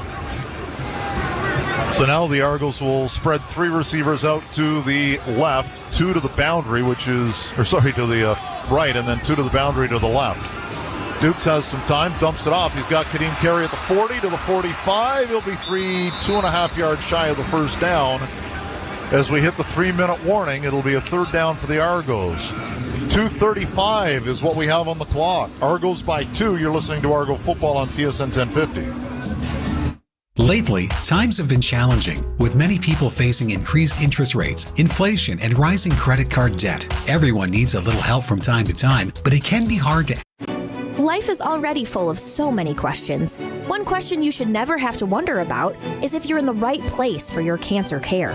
The partnership between Advent Health and UChicago Medicine connects you to renowned cancer care experts right here in the western suburbs, providing you access to the latest breakthroughs and newest therapies from specialists focused on every type of cancer. Whatever your individual cancer journey, you'll find a partner right here close to home. To learn more, go to chicagolandcancercare.com. If you or someone you know is having thoughts of suicide or experiencing a mental health or substance use crisis, 988 provides a direct connection to free, confidential, and compassionate support. When you call, text, or chat 988, you'll be quickly connected to trained crisis counselors who will listen to your concerns, provide support, and connect you to additional resources if needed. There is hope. The Lifeline works. You are not alone in crisis. For 24/7 confidential support, just call, text, or chat 988. Argos have a 2-point lead, 2:35 remaining. Next opportunity to see the Argos here at BMO Field. We got the bye next week, and then in a couple of Saturdays from now, June 22nd, Edmonton's in town. Tickets at argonauts.ca. McLeod Bethel-Thompson, Curly Gittins Jr., Javon Leake. Who am I missing? Boris Beattie, all coming back.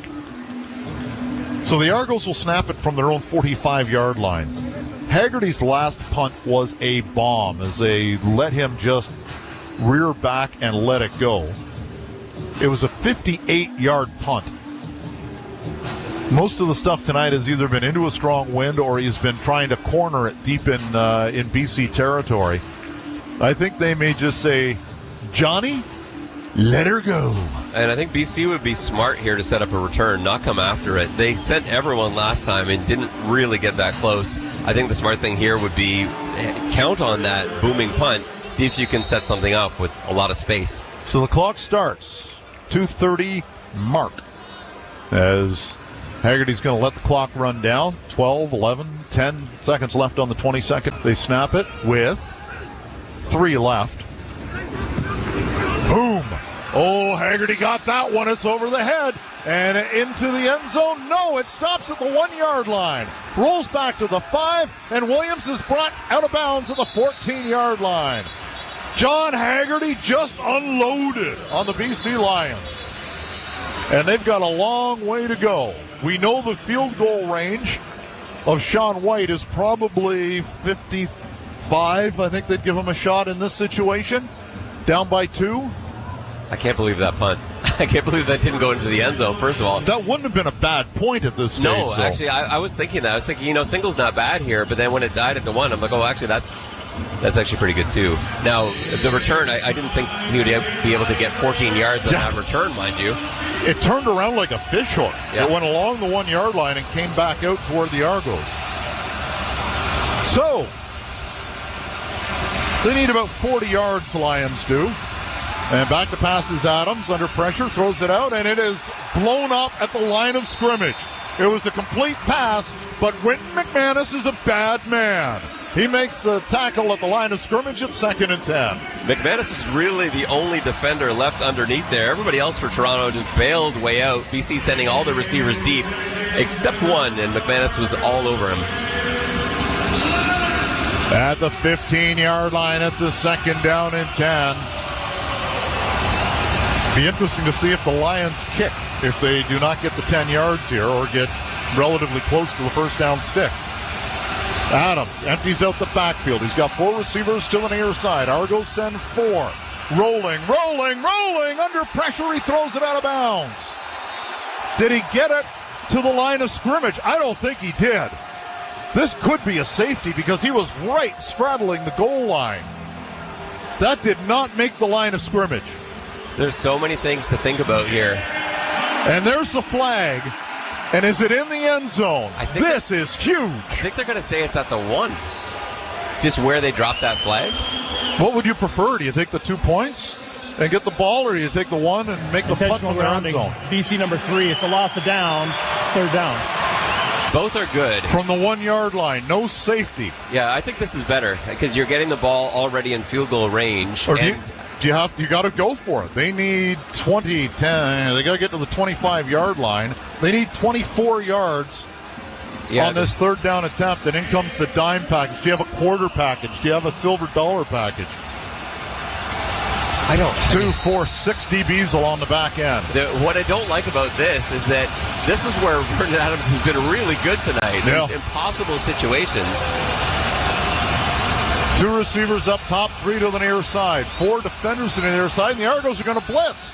And Adams is going to roll out, and he is going to throw the ball across the middle of the field, and it is incomplete. Knocked down at the 45-yard line and it was Mason Pierce who got him. The Argos will take over at the BC 1 with 1:25 left. What a play by Mason Pierce. He came flying because he was behind the intended receiver there. I didn't know if he was going to be able to get there. He turned on the jets and just dove all out, fully extended, and was able to get his hands on that ball before it could be caught. That was a really, really tight play. Last year, Cameron Dukes had 8 rushing touchdowns, tied with Chad Kelly for second in the CFL. One behind, I think it was Brady Oliveira, who had 9 last year.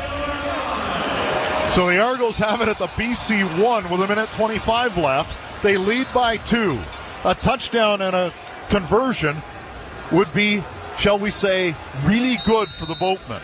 They'll empty out the backfield. Dukes runs left side, touchdown! It was the Dukes! It was the Dukes! Touchdown, Toronto!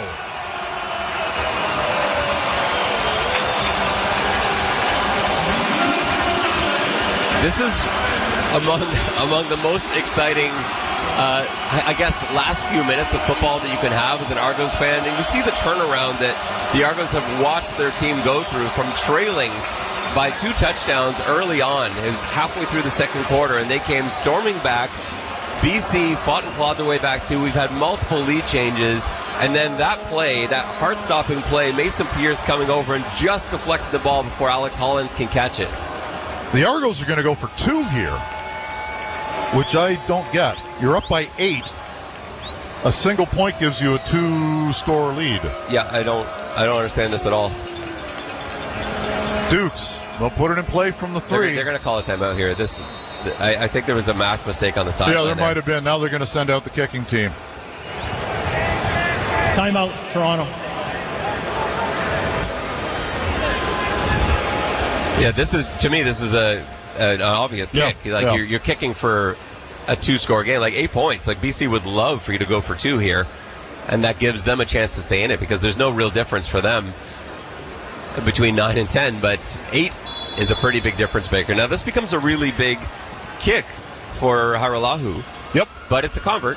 32 yards. He missed the first one, but since then has hit 3 and both field goal attempts. Snap is good, hold is good, kick is up, bleeding right, and he missed it right. And now Williams is going to try to return it. And we'll take it to the 25, 30, 35, and knocked it out of bounds with 1:22 left. So Hairolahu misses 2 to the right. And Ryan Dinwiddie looks like he's going to get sick to his stomach on the sidelines.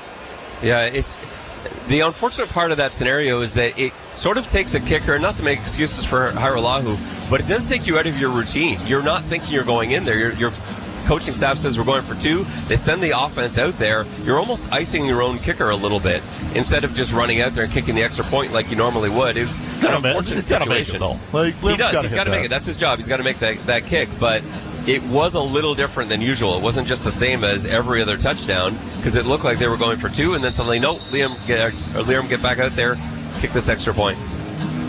But yeah, you cannot miss 2 extra points on a night.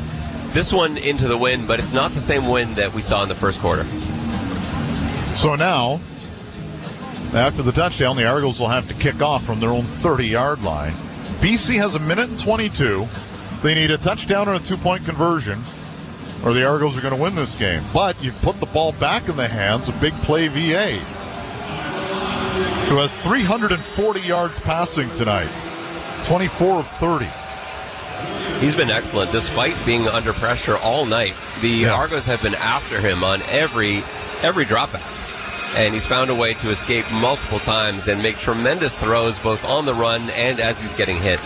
And they've gotten him 5 times tonight in terms of sacks. Hairolahu, a low kick that's going to bounce and be taken by one of the upbacks at the 30 to the 40 to the 45. And that looks like a lineman who is carrying that football and did a nice job. He's taken it back to the 50-yard line, and indeed it was a lineman. Josh Banks. The defensive tackle out of Wake Forest. It was a good return, like a really good return. He may have played rugby before. Yeah, it looked like it. There were tacklers bouncing off him on that on that return. But, now this is an interesting scenario, and that's not what Coach Dinwiddie thought he was getting into about a minute ago. You got 1:18 left. It is still a one-score game. BC would need that 2-point convert. And they'll start 60 yards away from the Argo end zone. 2 receivers to the near side, 3 up top. Lions moving from left to right. They've got 3 receivers out to the left of Adams, who goes over the middle. Has the man at the 40, McInnes, and he's tackled down at the 37. As the Argos try to strip the football, but they need 37 yards in 70 seconds. That was a cover 4 beater called Dagger, a concept where they clear everybody out and then cut a dig route in behind it. It was wide open. VA saw that all the way. Argos have 6 DBs on the field as Adams drops back. Under pressure, gets hit as he throws. He's going end zone, incomplete. Ooh, that was a little close as Hollins had a step on the defender Mason Pierce. And it'll be 2nd down and 10 from the 37 with a minute even remaining here in the fourth quarter. Argos up by 8. Hollins had a step, but VA was under pressure again. He threw that sort of off his back foot as he was being hit, and so you're far less likely to be accurate. Well, a normal human is far less likely to be accurate on that. Vernon Adams has been on point on those all night. If you had a prop bet before the game, what would Vegas give you on Liram Hairolahu missing 2 extra points? You wouldn't even post it because it doesn't happen. 2nd and 10 from the 37. 3 receivers to the right, ball on the left hash mark. Back to pass, looking deep left, and down goes Adams. He is down outside the 50-yard line. Flo Orimolade. They'll mark it at the 48-yard line. It's a loss of 14. The Argos sent heat after not sending heat for several plays in a row, and it looked like the offensive line got caught off guard. They weren't ready for all that heat. It came from the linebacker spot. It came from both edges, and Orimolade got in there. He got around the corner on Perkins, really untouched. He used that speed, and when you know it's going to be a pass and you can pin your ears back like that, as a guy like Orimolade, that's a huge advantage, and he made Vernon Adams pay. 3rd down, here's your ball game right here. They need 21 yards. They'll put it in play from the Argo 48. 55 seconds left. Argos lead by 8. 3 receivers to the near side. Argos send 5. Adams back to pass. Launches it down the far sideline. Jump ball incomplete. A turnover on downs. 48 seconds. About to go 1-0 as the Lions have no more timeouts, I do not believe. That was beautifully played by Leonard Johnson. They do have 1 timeout left. He was in coverage. Basically, at that point of the play, he was one-on-one with Justin McInnes, a tall receiver down the sideline. Leonard Johnson knew what he was up against, backed up, watched the ball. He wasn't at all thinking about intercepting the ball, just watching his man, and he made sure that he was there to disrupt it at the end of that ball's flight. So the Argos are going to come up in victory formation. They're going to have to take a little bit of time off the clock here first. Yeah, the math isn't here quite yet. And Dukes is waiting, and quickly takes a knee. 46 seconds left.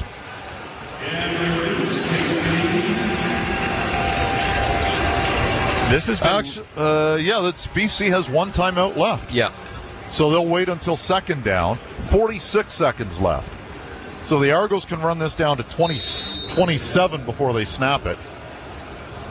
And then go back. They still have 7 seconds to kill somehow. And this happened to the Argos a few years ago, where there was a game, much similar situation like this, where the Argos ended up having to give the ball back, and it came down to the last play. This is a little different, bigger lead.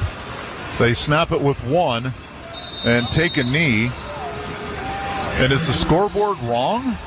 The scoreboard says BC has 1 timeout left. The scoreboard must be wrong.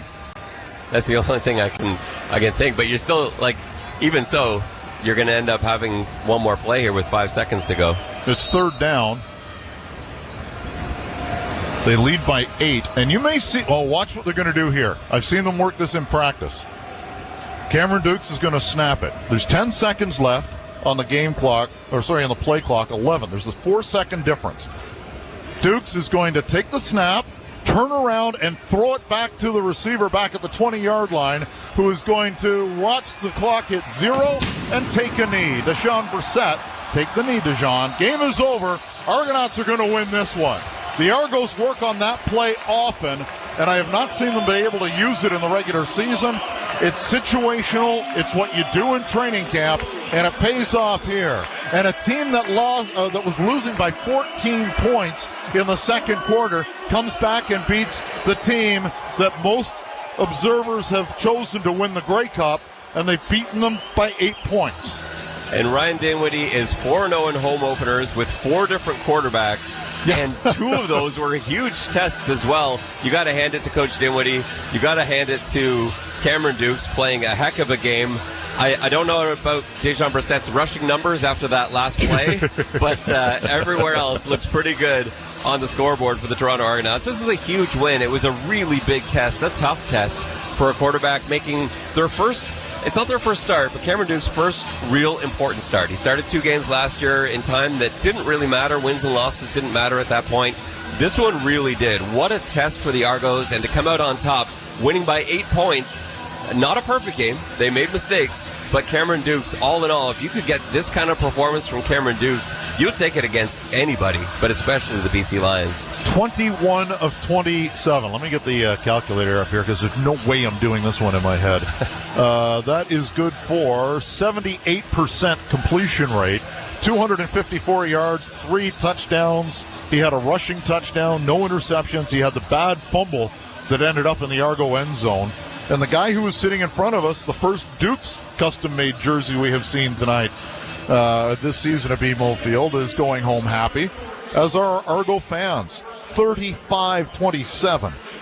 Quickly, some numbers. Kadeem Carey, 16 carries for 65 yards. He added 4 catches for 40 yards and a touchdown pass. Top receiver, Rasheed Bailey, 5 for 50 and a touchdown. Dejon Brissett, 3 catches for 52 and a 26-yard touchdown. Let's see, what else do we have here? Dukes had 37 yards rushing, including a rushing touchdown. Vernon Adams Jr., 363 yards, a couple of touchdowns and a pick, but he was on his back 6 times. Yeah, and he played very well, but it just shows you the type of pressure and the game-changing kind of pressure that this Toronto D-line has. This defense is going to be very good. Remember, the defense only gave up 20 points, not the full 27. 7 of those are to the offense. But this defense against BC with all those weapons out there look great, and it starts up front with the D-line. They had their hands full. Vernon Adams played a great game and even still ended up on the floor again and again. Throws were rushed. I still don't know how he got some of those completed because Vernon Adams may have been the best player in this entire game, and yet they made him look pretty normal down the stretch as they kept getting home. No, they got that's the last number I saw was the 6 sacks. I don't think they added another one. But at the same time, how many times did Vernon Adams almost get sacked, where he took the hit to make the throw, and usually it was a dime? Like he was on fire, and you know, I think more people have picked him than any other to win the MOP this season in terms of preseason prognostication. And you wouldn't argue with that based on his performance tonight. He played like an MVP tonight, but the O-line just could not handle. It was more the 4-man rush, you know, like the blitzes weren't really working as well. And I say that, but there were a couple of big sacks that came from blitzes. But Vernon was able to take advantage of some of those Toronto blitzes early on. The last few got home, they were used more tactically. When Toronto was blitzing every play, it felt like Adams was ready for it. Where they saw success was when they sort of pulled back a little bit and then suddenly sent a blitz, and BC was caught unaware. 6 sacks tonight. McManus had 1. Serezna had 1. Brinkman had 2. He was fantastic. Forced a fumble as well tonight, Brinkman did. Arimolade had a sack. And Teodric Hansen also had a sack tonight. So fantastic work by the D-line tonight.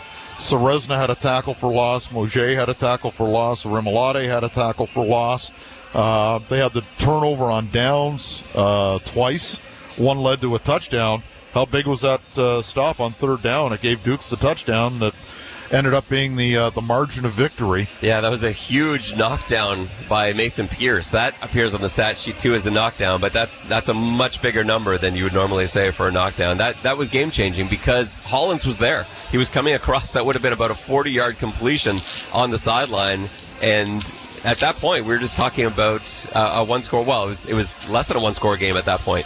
and then Toronto's able to add the touchdown late. So the final score here in a wild one, Argos 35, BC 27. Now, one of my favorite guys in the world is Milt Stiegel. I love Uncle Milty. I love him on the panel. One of the best receivers, maybe the best in the history of the league. Former Cincinnati Bengal as well. I like him too. and University of Cincinnati. Love Milt. Wouldn't Milt say on the panel? 5 wins this year for the Argos? Yeah. Wasn't that what Milt? I love Milt. And I can't wait to bust him when I see him. Yeah. But I think he made that prediction in one of the TSN preview shows. So I love you, Milt.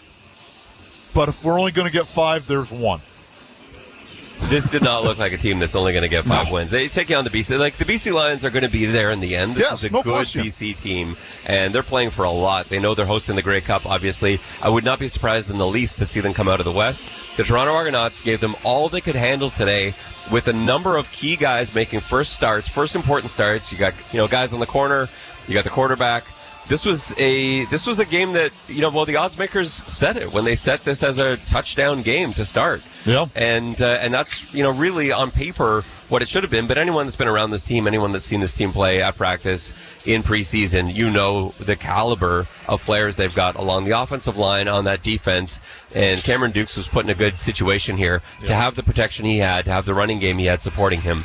And the Argos just played an all-around team game to get this win. So let's go over kind of a checklist here of things to do now because the Argos are on the bye this week. So you get to sit back and watch other teams knock each other around, and a few more losses, 4 more losses are going to pile up next week around the league. The next home game is June 22nd. So bye week, and then a couple of weeks, Saturday night game, 7 o'clock. Edmonton is in town with McLeod and Curley and Boris and Javon Leake and just a whole big Chris Jones is head coach. There's a big Argo contingent there. So you may want to get your tickets for that. You can get the tickets at Argonauts.ca. You can get merchandise at Argonauts.ca. Lots of gear, obviously, tonight here at BMO Field, and we should see even more in the stands in the next couple of home games. 3 home games this month. We've got Edmonton, and then on June 28th, it's a Friday 7:30 game. Montreal's in town.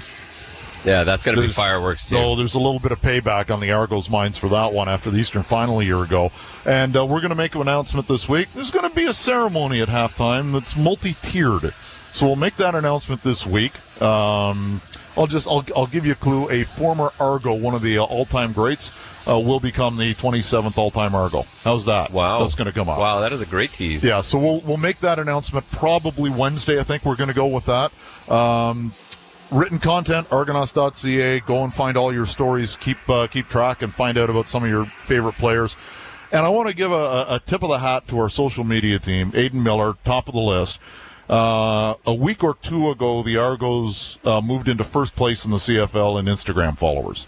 So people are loving what Aiden and the rest of the crew are doing. So we moved past those hated Rough Riders into first place on Instagram. So nice job, Aiden, and the entire crew. Let's see. Is that about it? I think that's about it. That's going to wrap it up. Wild game here.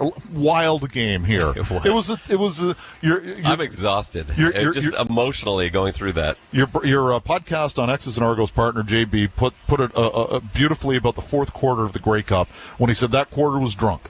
This game may have been drunk with some of the twists and turns and some of the stuff that happened in this game. So that's going to do it. Final score here is 35-27 Toronto. Our thanks to our on-site engineer, Josh Lippa, Matt Cardadero, making things happen from back at the Agincourt studio. For the entire crew, including this guy over here, Ben Grant, my name is Mike Hogan. Thank you so much for listening, and we'll see you down here at BMO Field on June 22nd against Edmonton. For the entire crew, good night from BMO Field. Some dads turn Father's Day into a job. They pilot hour-long car rides and man the barbecue.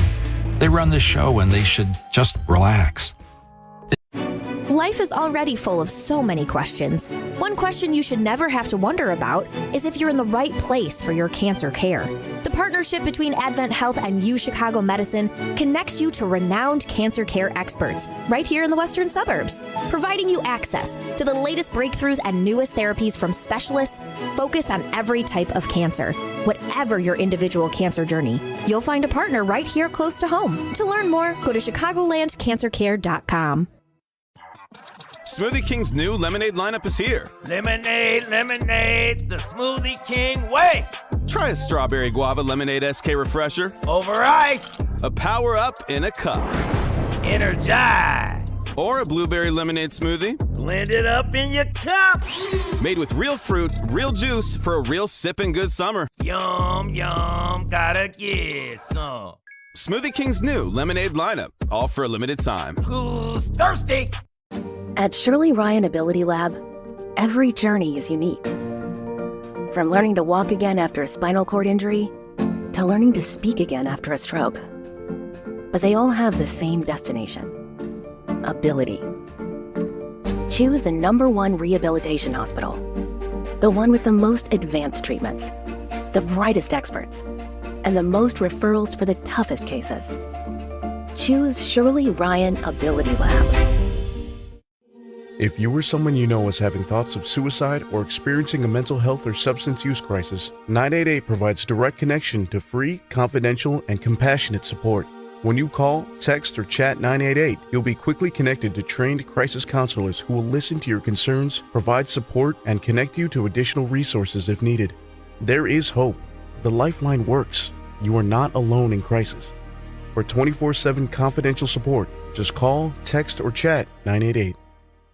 Gordon Ramsay is searching for his next food star. This season, he's going up against his biggest rival ever, Lisa Vanderpump. The greatest matchup of the summer, Team Ramsay versus Team Vanderpump. A new episode of Gordon Ramsay's Food Stars, Wednesday at 9/10 Mountain on CTV. I'm Nelson Fresco, president of Miele Canada. At Miele, we've been perfecting home appliances for 125 years. Until June 26th, during the Miele Perfect 10 Plus event, you can save up to 12% or enjoy a free industry-leading 10-year warranty. Visit a Miele retailer or Miele.ca to learn more. Elevate your home with Miele. Hi, Anthony Longo here. What do you get when you mix bad dad jokes with fresh steamed lobster? A Father's Day feast that's sure to crack dad up. Our 24th annual Lobster Fest is back to celebrate dad. So get your claws in some fresh East Coast lobsters, steamed and ready to crack. And if you really want to raise the stakes, add a few AAA steaks to make the perfect surf and turf. June 14th and 15th, in-store or order through longos.com. For quality that meets your family standards, trust ours, Longos.